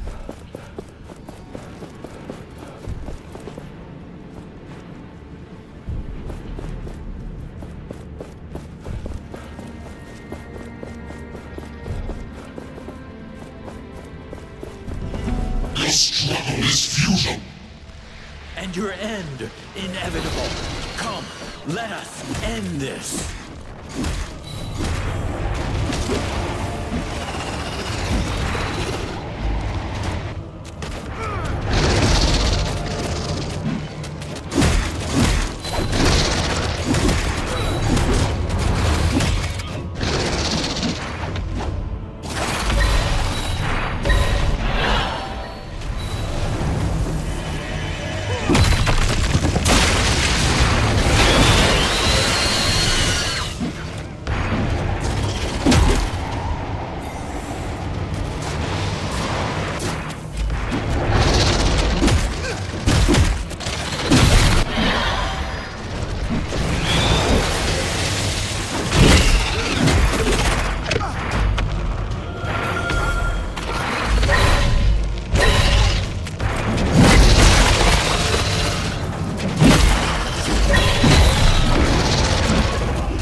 Wraith return to dust.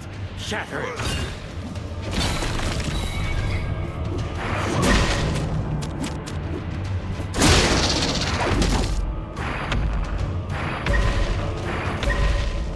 I feel like it's a missed opportunity for this game not to have like a quick recovery of some kind.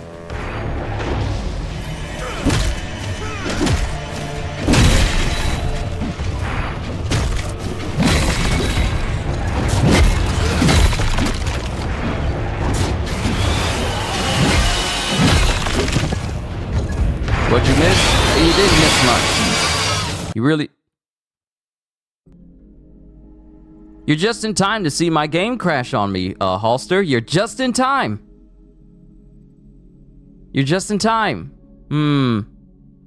You're just in time.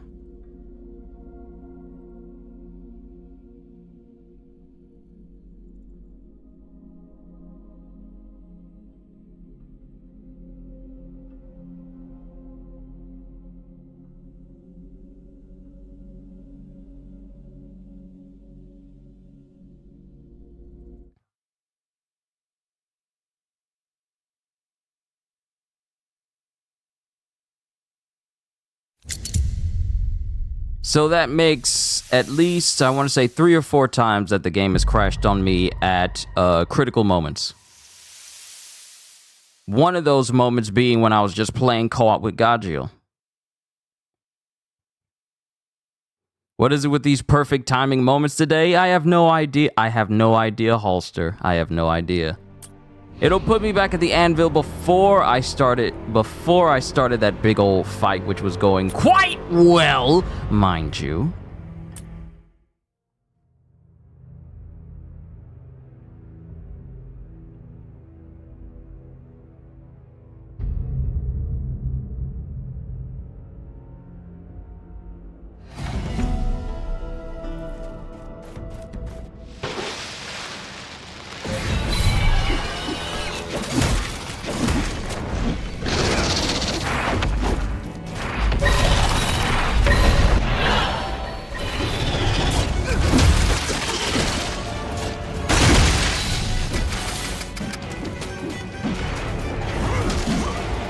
I'm not trying to go to the crab dude. Why does it keep auto-aiming me towards him if that's not my target?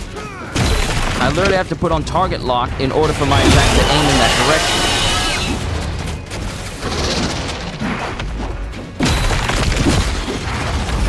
And it auto-aims me towards the crab who's attacking me.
foe's end is nigh.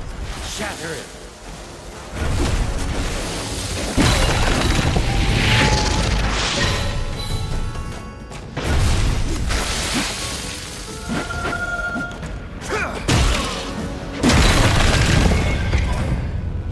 Alright, one more. One more to beat.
No, you don't.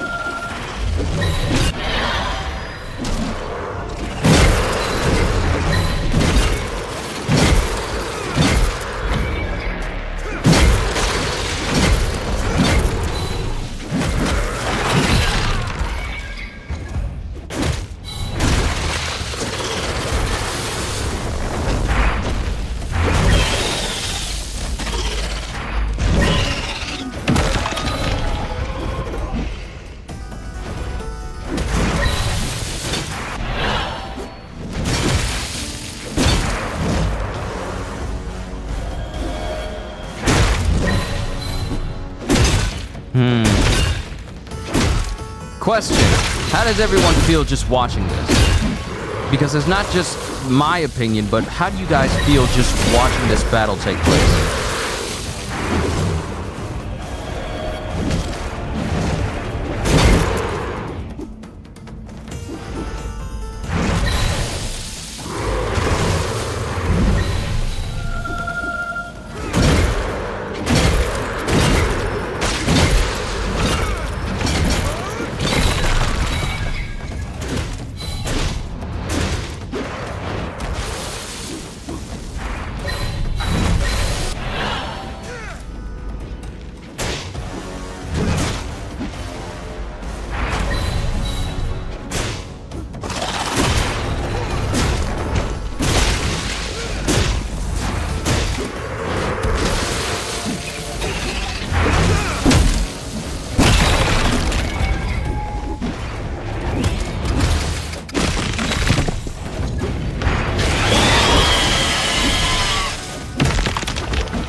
No, seriously. I want to know, how do you guys feel watching me do this? I know I'm not saying anything because I'm trying to concentrate on the fight.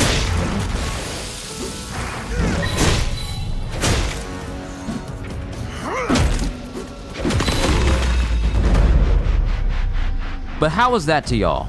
How was that? Honestly, give me your honest opinions. How was it watching me fight this thing? I'm being serious. How did that look? Generating slashes. Send multiple blades forward, generating a small amount of momentum for each target hit.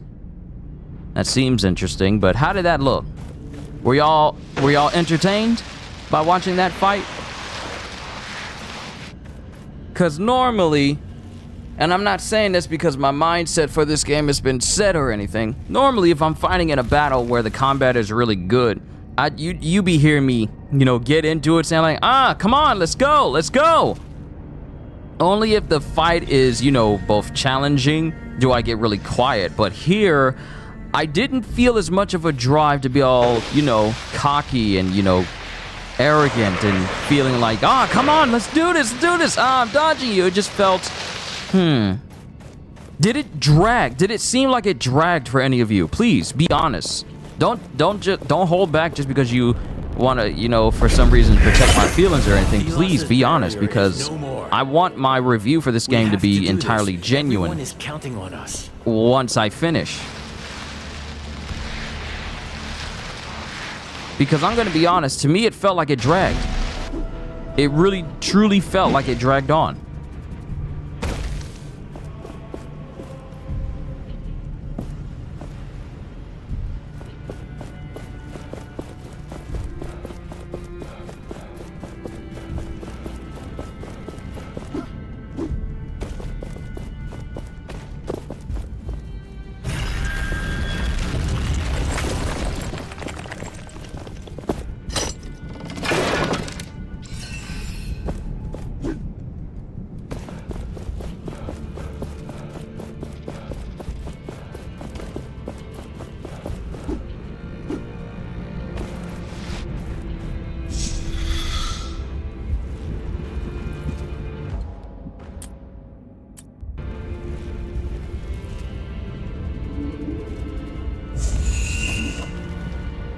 It did feel a little tedious. You don't know if it was the specific enemy or what. It did feel like a drag compared to other fights in this game.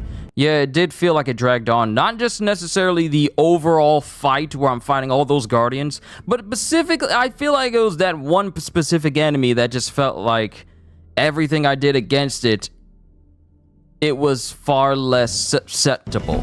Even though there's no enemies in the game that are resistant to what I do to it.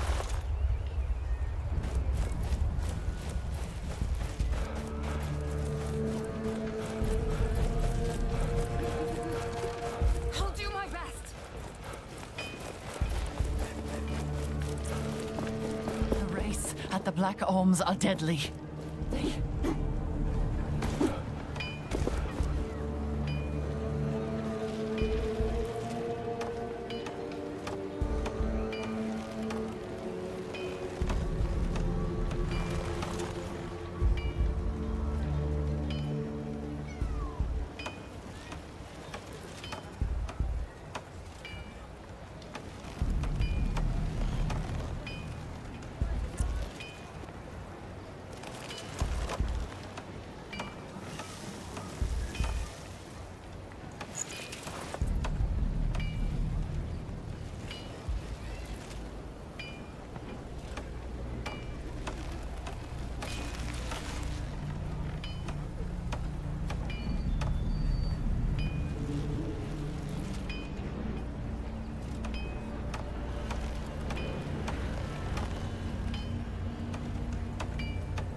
Alright, feeling like it should have been over already, but that's just you.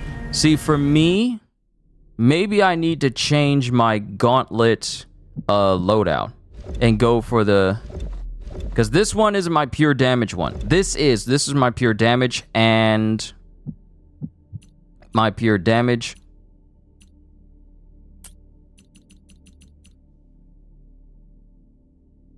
Pure damage and defense. That's what I got. Weapons create an effect. Let me switch that over.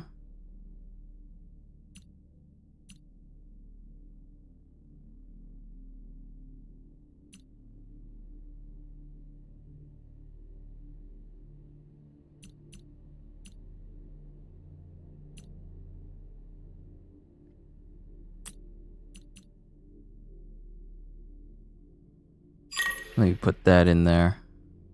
All right, 1, 2, 3, 4.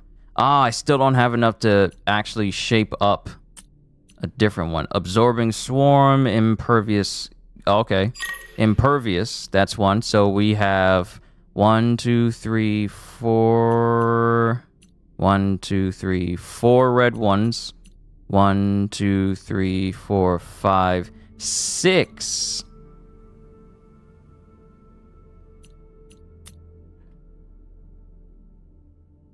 One, 2, 3, 4, 5, 6 yellow ones, so we need to change that up.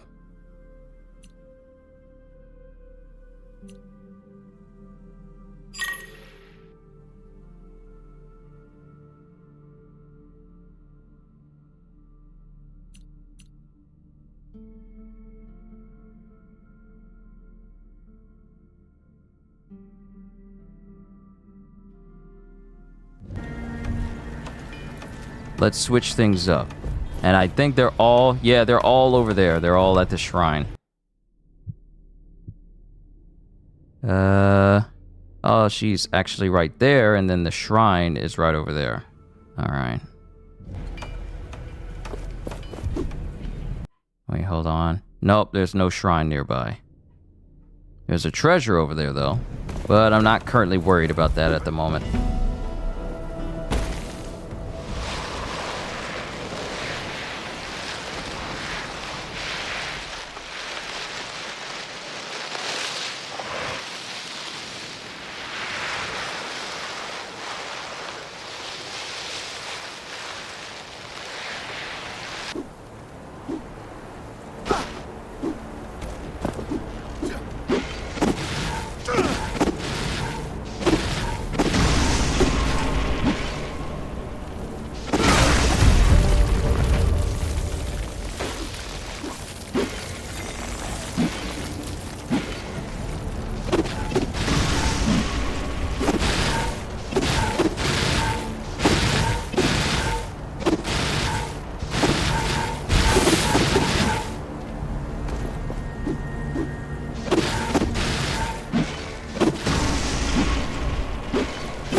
Is there an anvil over here? No, that's not an anvil.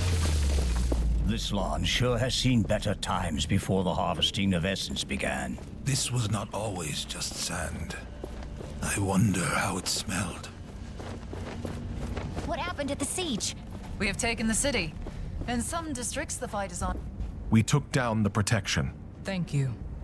We have seen the flickering. I wanted to honor Valerie before all hell breaks loose. Would you join us? Let's honor the fallen. We are gathered here to honor the memory of a great warrior and scholar. My sister, Valerie Akila Taj. She was a woman of belief. In the cause, in her friends and family, in the power of things unseen. The gauntlet was her passion at the end. She believed in it. Even when others did not. She was right. And she is the reason we stand upon the precipice of victory over tyranny. You were the best of us. Thank you, sister. And farewell.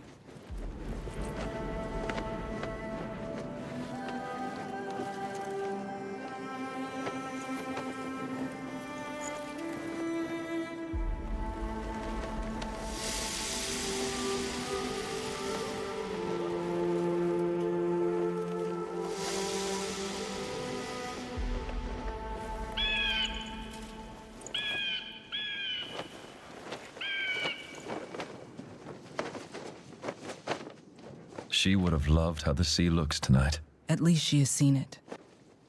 Not everyone can. We have been in hiding so long. We almost forgot what is out there in the world. Vin Diesel would be proud of that speech. So many people have died. Family. Now we have to make sure it wasn't for nothing. This is a new era for the It's Knights all of about Bastingdar. family. And this era has a place for you, Harif. You really mean that? Yes. This is not about forgiveness. It's about our future. Thank you. But first, we have to end this. And you. I didn't believe. Couldn't believe. But you are the best of us. And now? Now I believe.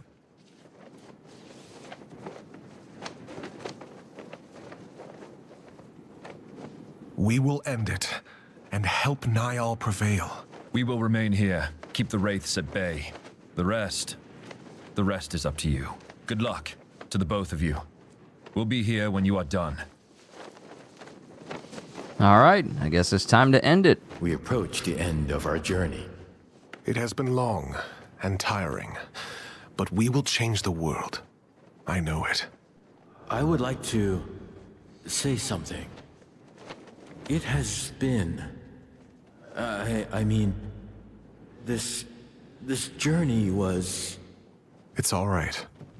I know. Thank you, Gauntlet Bearer.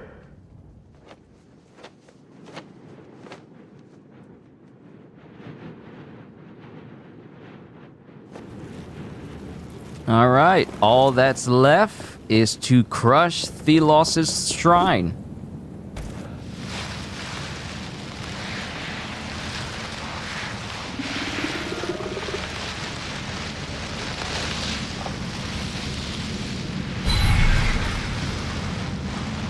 I know y'all think that I'm interested in fighting y'all, but I am not. This is it. This is it. We are united as one. We have honed our skills, perfected our partnership. I believe in you, Gauntlet Bearer. Let us end this. Fools! Inferior filth! You are too late! I have ascended! I am become perfection!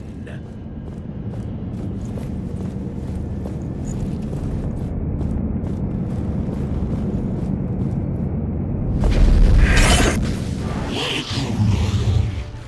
How small you have become. You should have stayed in your prison, old partner.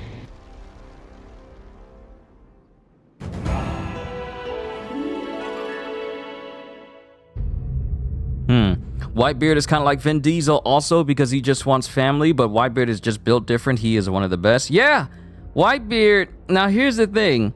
Vin Diesel may have brought in that whole thing about family. It's nothing about family. It's all about family. It's a meme at this point. When you see Vin Diesel, you can either think of Groot, Riddick, or him in Fast and the Furious talking about family. You think of Whitebeard, you think of one of the greatest individuals that's ever existed in One Piece. And everything he's done been just like to have a family of his own, but also like everything that evolves around Whitebeard is just epic. So they both have a strong view of family, but only one of these individuals has a lasting legacy that doesn't stem into ridiculousness in over the course of 10 whole movies.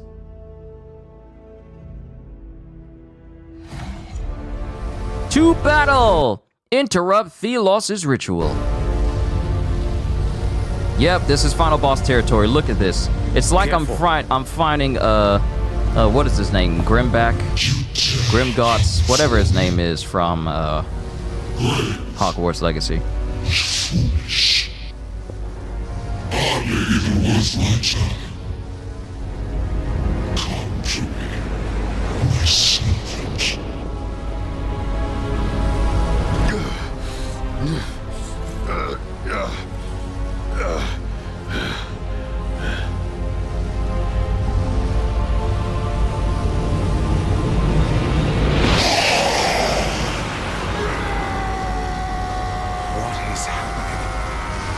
Requires a vessel to act on this earth. They are giving their everything to Morath. All of it. You are just an unnamed. You have no right to stand here.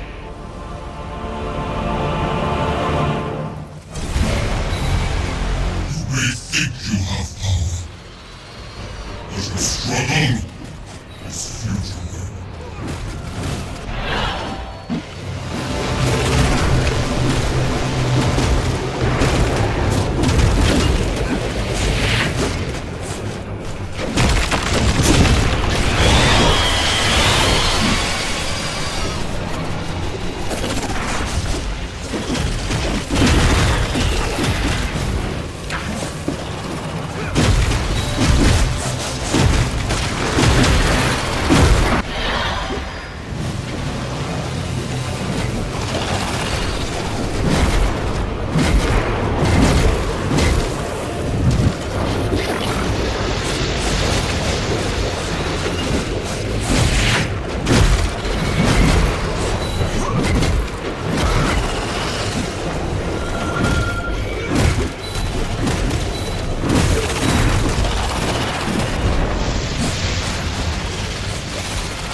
See, when you make it so that enemies drop healing orbs all over the battlefield, you pretty much nerf any ability for the boss to be that threatening to you.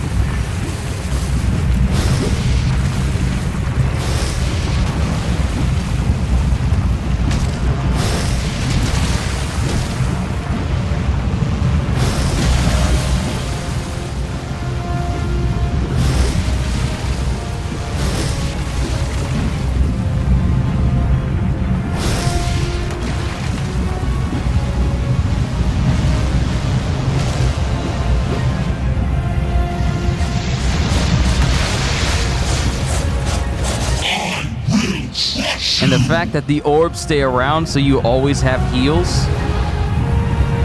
Why are you doing this again? This just seems kind of cheap at this point.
Wow.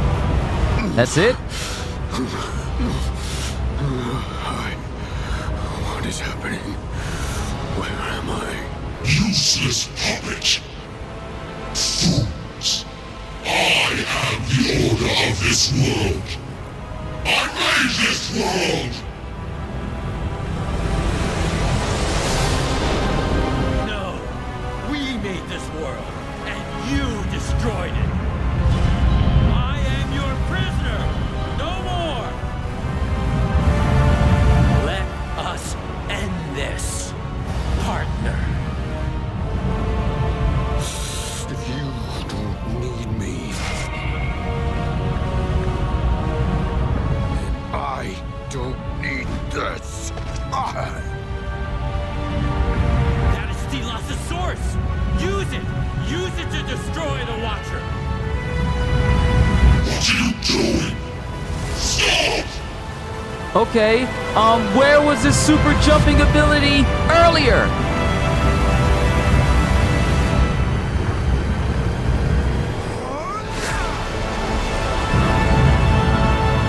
You just jumping straight into the air? Where's the super jump? God Slayer.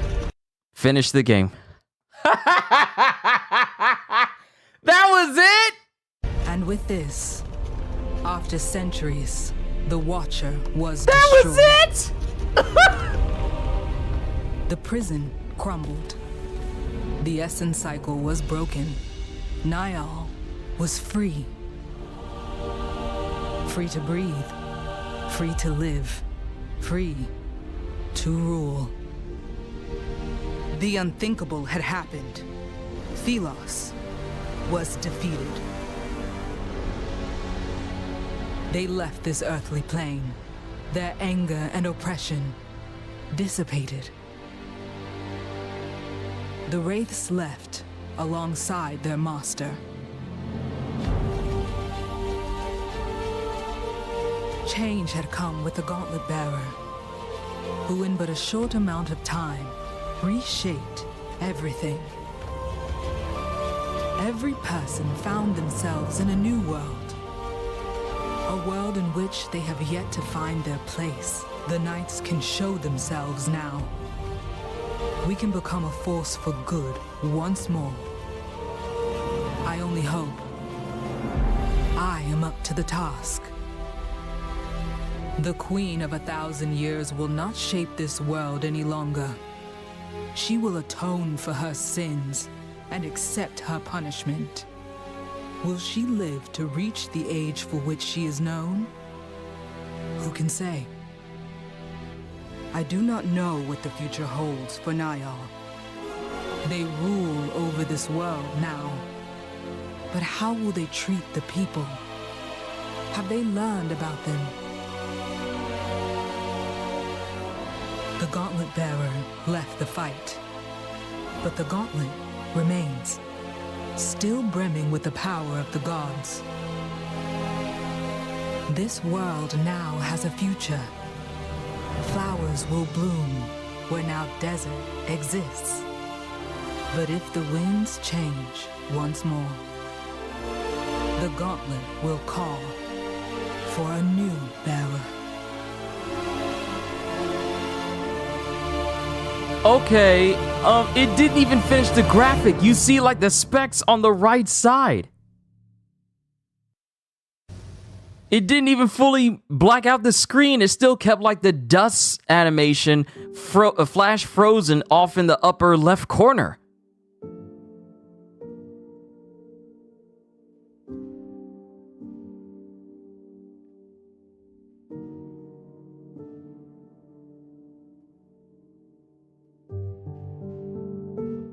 Okay, let's go ahead and skip. Let's go ahead and skip.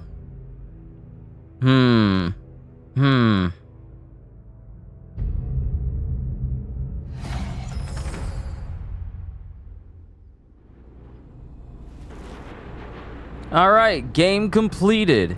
Thank you for playing Atlas Fallen. You can continue your adventure and complete quests or activities you haven't completed yet. Tough elite foes you haven't defeated yet are waiting you, ready to give you a challenge. Now, it's not saying that tougher elite foes you haven't defeated yet. It's basically saying that if I haven't beaten all the elites in the game, that they're waiting on me. But it doesn't appear like the only thing new that I gained from doing this was just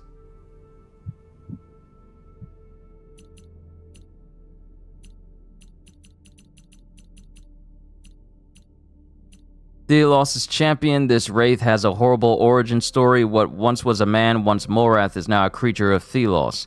Thelos' champion stands... What is that? Primal Swarm or Primed Swarm?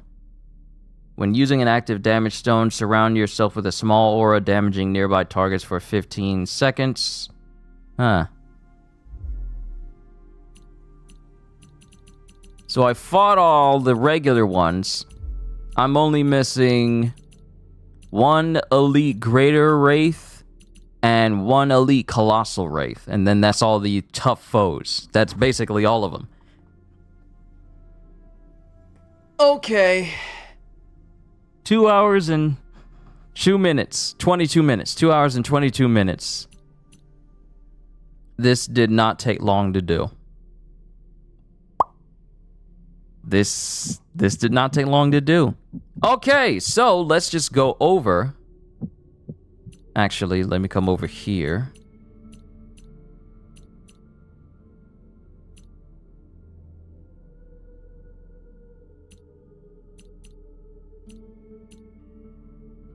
I'm looking for that one skill.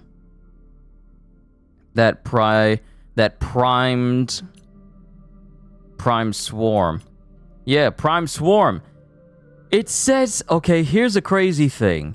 Essence stones you can basically get from any type of specific enemy, but it said that I can get Primed Swarm. I can get Primed Swarm from the final boss. But I got this from like one of the bigger enemies. So how did I get this before I even beat the final boss? It's kind of random how that works. I don't know. Okay. Let's talk about the game as a whole. I'm going to take a little bit of time to talk about the game. As a video game, it has some things that are kind of really good about it. The traversal is fun, you know, the sand sliding. I've already brought up the issue of how the air dashes don't truly keep their momentum when they're used one after the other. So it's kind of annoying how I could do an air dash, but then all the speed I have for the initial dash just slows up immediately. I feel like that sort of momentum should be constant and drop off as you drop, but not while you're in the middle of the dash or coming near the end of the dash and you're still airborne. So that's one thing. The combat, when you find a good combination of essence stones, it can actually make for some satisfying combat.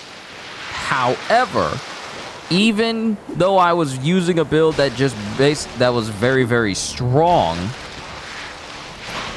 I feel like over time, you'll find that one set that works really well, and then you'll never try anything else. So there's that. The combat might be this game's strongest suit, especially if you're playing with another person. It might be its strongest suit, but I feel like the combat is far better if you're playing with another person, even though having another person...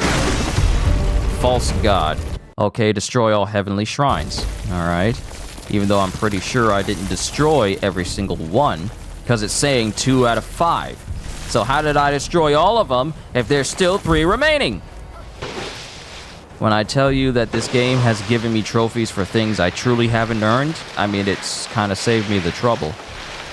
But overall, my stance of this being the type of game you know, spend a couple of hours messing with while you're waiting for the real game you want to play to drop, this still applies. This definitely still applies. And as a person who is kind of particular about the games that I play, I think I've seen enough. I think I've seen enough of Atlas Fallen to give my verdict. Now, out there, you see people giving this game like 7s and below occasionally. 7s and maybe an 8.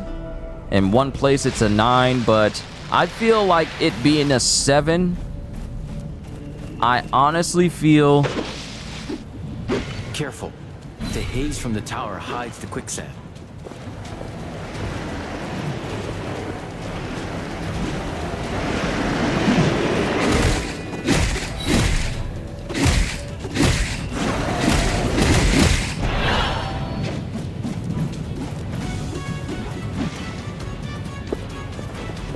I just feel like it's an all-right experience. Nothing major, nothing truly horrible, but it's just an all-right experience. Don't expect this to be on anyone's list of best narrative or best gameplay or best voice acting or anything of that nature. It's just a game you can definitely waste your time playing.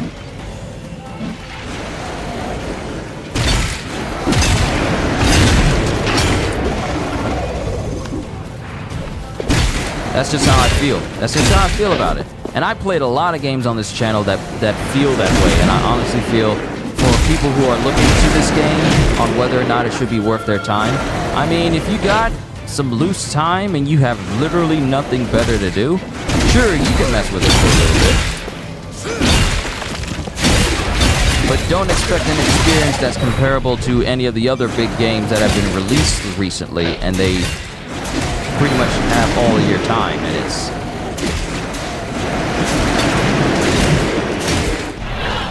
it's just an all-right game. Nothing major, nothing truly horrible, but it's just that. It's just all right.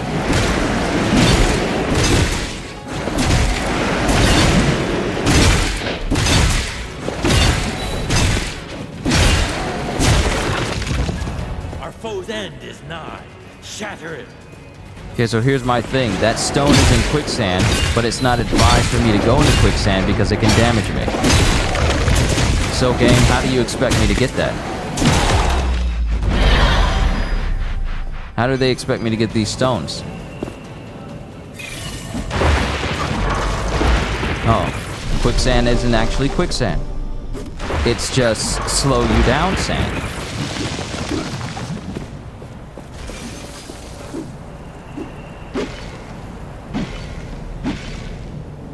Alright, I want to get over to the watchtower just so I can take it out so it's one less thing before I call me playing this game to a close.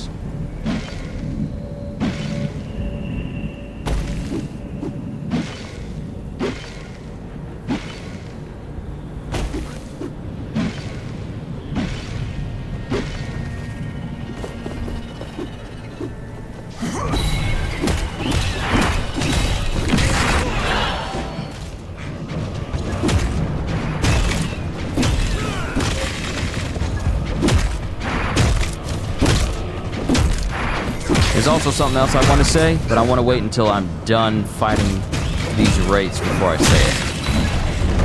Alright, cool. Another thing that kind of brings the game down to me is their talk of co-op, which I like games where it has co-op so I can play with my friends, play with Gajil or Chris or Brandon or whoever. I like games like that, but it has to be done right. One thing that just strikes a nerve with me for the whole co-op situation is the fact that if you're playing co-op with a person, you literally have to be playing at the same pace. You can't just have one person making a whole bunch of progress and then they get to the end of the game and it's all like, hey, let me come over to your game so we can have fun together. Because another caveat that I didn't fully mention that concerns co-op is that whenever you're playing co-op with a person, not only if the person is ahead of you, if the host is ahead of you, then none of that progress is saved, but also if you are ahead of a person you're joining, you are significantly nerfed. Where all the gear you invested so much time into, they are now weak. And if you have a skill setup that involve stones that you don't have, those are removed and replaced with some other stone that you do have. And mind you, this all correlates to what the host has. If the host has less stones than you, then your entire setup or build that you may have may not be the same or even be in the same configuration, simply because the host didn't find those stones. So that's something that's annoying to me, but it's really the nerfing of your character when you're going into another person's game. Why not just have that person still be strong? Why nerf them for no other purpose other than, well, we can't have them being stronger than the host or whatever, so we need to nerf them down to match up with the other person's level. Borderlands doesn't do that. As far as I remember, Borderlands doesn't do that where you can play with a person in co-op, but your game is nerfed, but your character is nerfed in comparison. Now, mind you, there is the whole thing of scaling enemies to that person's level in that same instant, so that that other person doesn't, it's not like, it's an option. You can set it so that enemy scaling is a thing in the game, or you can make it so that you could be just ridiculously more powerful than the host, and you're just helping them breeze through stuff, just basically carrying them the whole time. That's something that goes with the whole caveat of playing in co-op in a Borderlands game. But such a concept is not here. You're nerfed, and you have no way of avoiding that. So I feel like the whole co-op thing, I feel like it really could have been done a whole lot better. Because there's nothing more disheartening than playing a game with co-op, only to find out that, like, say, you spend like several hours playing with that person, and they're still ahead of you, but your progress, the progress you make with your co-op partner, if that person is the host, does not keep. It does not keep at all. So, no matter how far you get, it will never stay so that when you, so that when you go back to your game, you can just continue where you left off. No, you continue where you left off before you even join that person. So that is kind of disheartening and less appealing to want to actually fully play with a person regardless of where you are in your save file. Because I feel like that should have been done so much better.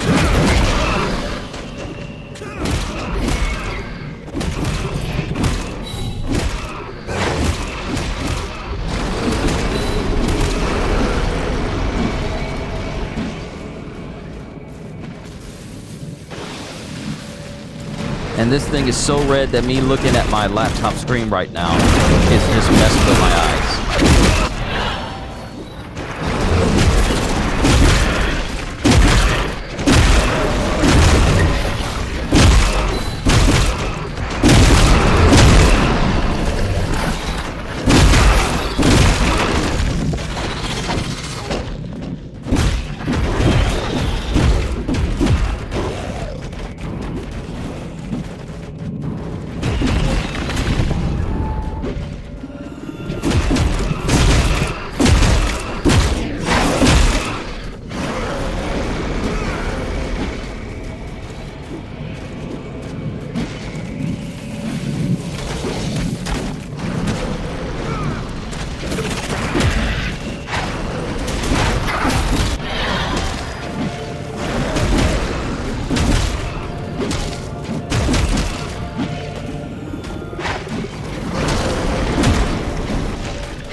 I clearly blocked.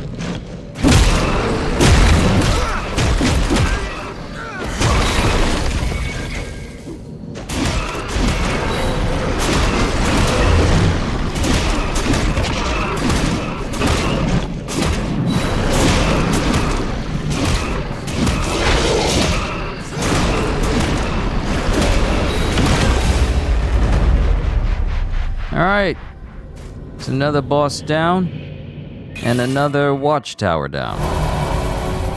I wonder if it's going to tell me, you defeated all the watchtowers, even though I haven't.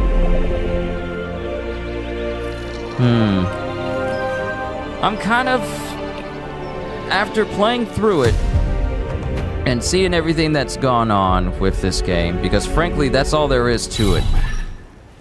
I've seen all this game has to offer. Endgame is you just clearing up everything, and that's it. That's just you clearing out the side missions. Quickening Venom. Your active stones have a significantly shorter cooldown, but drain a small amount of your health on use.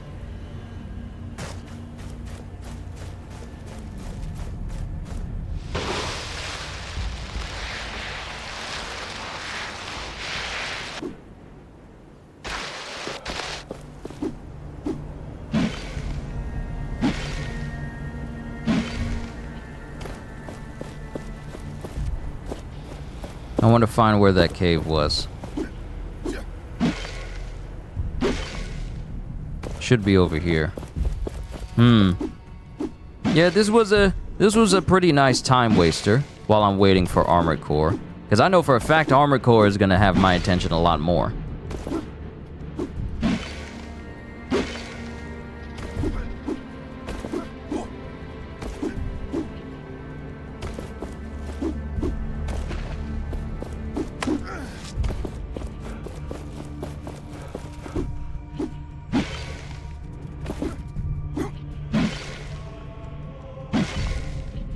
Alright, I don't even know where this cave is.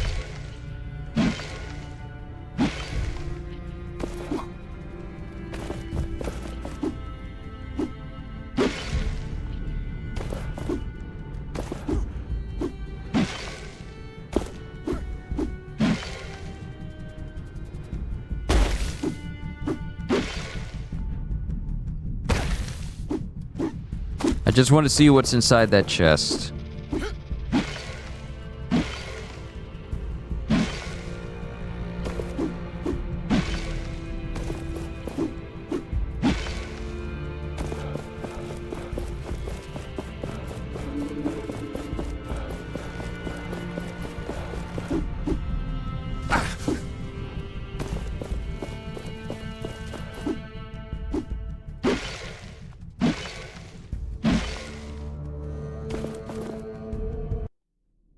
Hold on, let me look at my map. It's not over here. I'm all the way over here. I think what I'm looking for is over here. So I need to make my way back.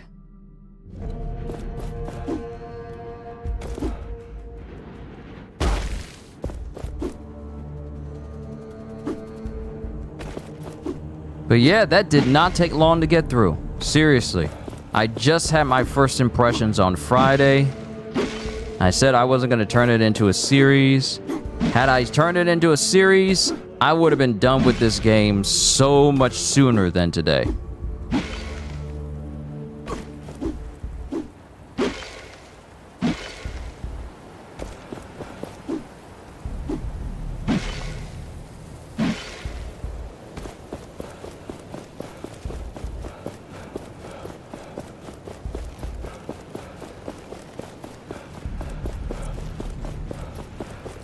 I just want to find that one space.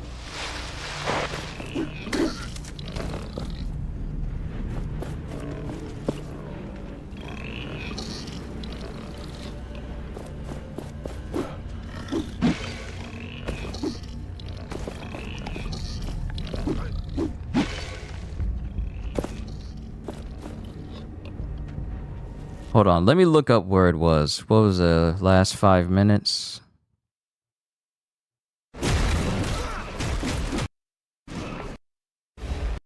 It's gonna tell me you defeated all the watchtowers, even though I haven't. Okay, so it's right there. I think it's right here. Yeah, here it is. He's right here in front of me. Alright, what do I get? Calming breeze. Reduce the aggressiveness of your foes for 8 seconds. And this one? Artifacts. And we got the merchant who's over here, so we can sell all of that stuff to him. But it's really not going to matter in the long run, though. I'm just going to be honest, it won't matter in the long run. Out there. Welcome back, my friend. I'd like to see your wares. Go ahead. Joker still ain't got nothing new.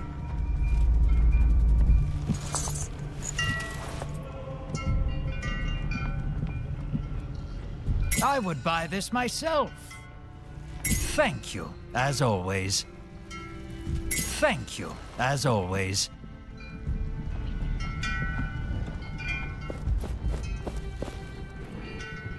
I'm just seeing what else. Mentally, I'm just trying to see where I'm at right now concerning this game. Just, Now that all is said and done, the appeal and the hype of, messing with this game, because at first I was like, it's alright. It got more fun with Gajiel, and then it got, it's alright, after we started to see the cracks in this thing's armor a little bit. So that's just how I just feel like this is just a okay game. At the end of the day, it's another okay game.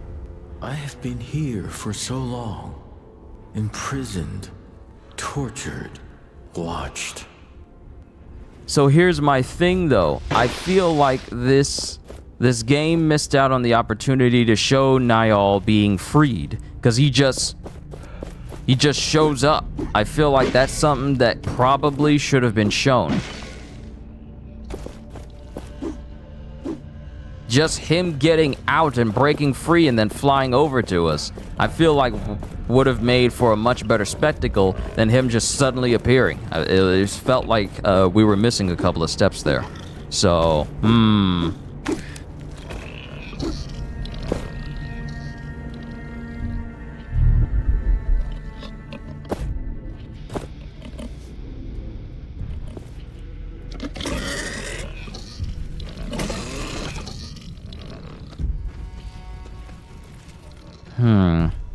I'm just trying to gather all of my thoughts before I just say my last piece about this guy. Yeah, overall, this probably isn't the type of game that I'm probably going to try and platinum. Because in order for me to go after that for a video game, it has to be really good. It has to be really good, it has to be super appealing, and the lasting appeal, even after I'm done with the main story, it still needs to be there. And unfortunately... My prison. I will never be in it again. Never. When this is over, you'll be free. Everyone will be free from Thelos. Everyone deserves a life free of tyranny. When I am free, well, we shall see.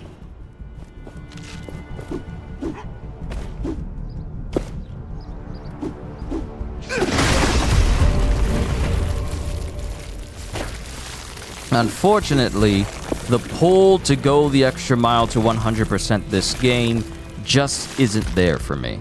It isn't. It's just not there. I would have liked for it to be, but the appeal for it started to wear off very quickly after a while. I mean, I could find so much enjoyment playing Cyberpunk right now, just making a brand new character or working on more of my builds, than messing with Atlas Fallen. It has its moments. I will not pretend like this game is just bad overall. It does indeed have its moments. It's even more emphasized when you're playing co-op with someone else. But you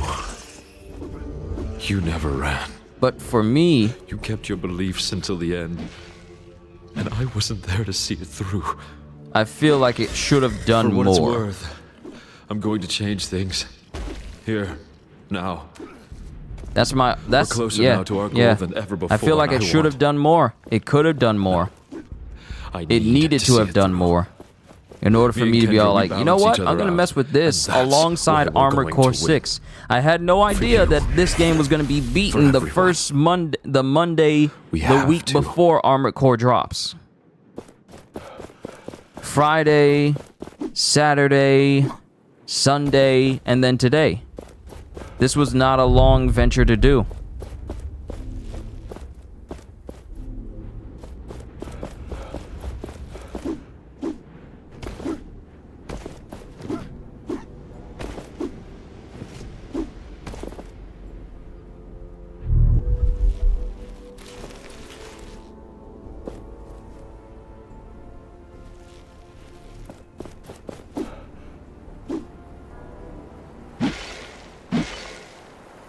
Clear. Should we go now? Hold it. We need to make sure. Yeah. Oh, there's a chest right over there. It's just right in front of me. I didn't even notice it. Let me just open this up, and then I'll call it a session. I will. Because I don't want to drag this out any longer than I already have. Blazing Swirl. Perform a spinning attack damaging nearby targets in a large area. So, overall, if I were to give this a review, I'll give this I'll give it a 7 out of 10 for the most part. Story and characters, I didn't really get invested with anyone, not even my own character, because he's basically just a set piece to move the story along. The story itself didn't really grab me to the point where it's like I'm chomping at the bit to learn what stuff happened. Cutscenes happened, and I was just uninterested, to be honest. I was uninterested. And gameplay, I feel like the combat and the whole matter with your essence stones and getting the right combinations and getting the right skills and perks and everything, that's where the real meat of the game lies. But when you go beyond that, there's really not much else in terms of really longevity, because once you do everything in the game, that's it. Once you complete every quest, I mean, if we were to go to the trophy list, well, I can't go to it now because I forgot to connect to Wi-Fi. If we were to go to the trophy list, it's pretty much just upgrade all your perks, find all the shrines, which I've done, beat all the elite enemies, just basic stuff. There's really not much else beyond this for the game. Sure, you can play co-op with a person, but if they complete everything as well, there's not much else. That's just how I feel about it. Like I said, this is like one of those games where you just play it while you're waiting for the real game you want to play to come out. And that's just my stance on it. And later on, this game may find itself being pushed to, you know, my Spider-Man pre-order. This is the end goal for this game for me. There's tons of other games that I have that I could just go back to and mess with, and I feel like I would have a much better time. There was an appeal at the beginning, but that appeal has worn off. Not saying that it's a bad game, but for me and my particular tastes, it needed to have done more. Because that last boss, can we just say that last boss was just... it was just meh to me. It was just meh to me. I didn't feel any, like, really big stakes about, oh, we need to beat this person, otherwise the world is in turmoil. Nothing of that degree. It was just yet another boss. It was just yet another big old wraith. I've already faced off tons of them. That this one final one just didn't feel any different to me.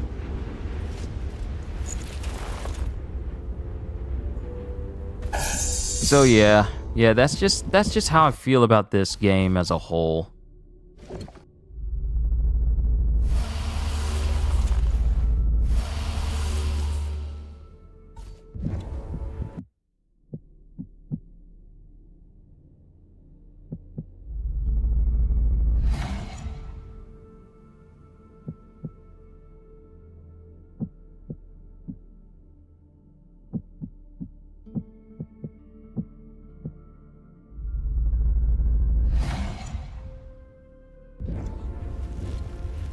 Yeah, that's how I feel. That's how I feel about this game. It's just, it's alright.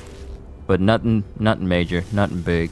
People will play it, but you probably won't hear about it in the next couple of months. Because I don't even think the devs have anything like post-launch for this game, no DLC or anything like that. And even if they did, I probably won't be playing it because I'll probably be playing Armored Core, Phantom Liberty, Pirate Warriors 4's DLC, and of course, Spider-Man, and literally everything else. So this was a nice distraction, but I probably won't take it any further than this. And that's the reason why I'm going to say, I'm done.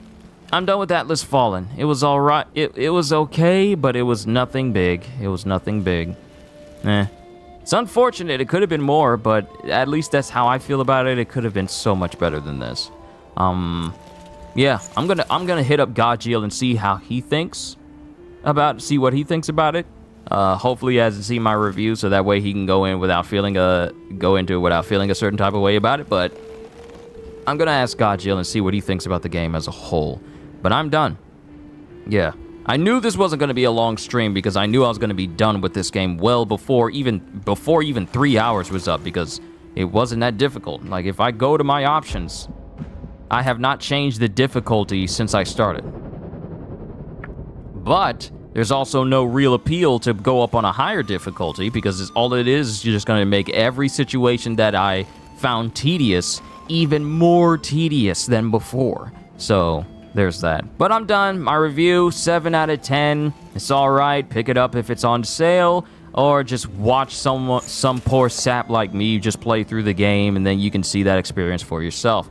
But I'm done. I'm gonna go ahead and get things prepared for Gamescom next week, get that stream set up, and then I gotta go out and get myself something to eat as well. But ladies and gentlemen, this has been, well, basically another relaxation stream, but with Atlas Fallen. And this will probably be the last time I play Atlas Fallen on the channel as a whole, because Armored Core is coming up next week, and I want to make sure that I make plenty of room for that. So, I'm done. Everyone, from Halster to Psycho to DJ to Kitty to CJ, everyone who stopped by, Ozzy as well. All I can say at the end of the day is, hope you all enjoyed. Can't wait to see you all in my next video. And if you enjoyed what you saw here today, then please, if you haven't already, like, subscribe, and share the stream with everyone you know, because the more the merrier, and because I am always looking forward to entertaining you. So have a fantastic day, and once again, as always,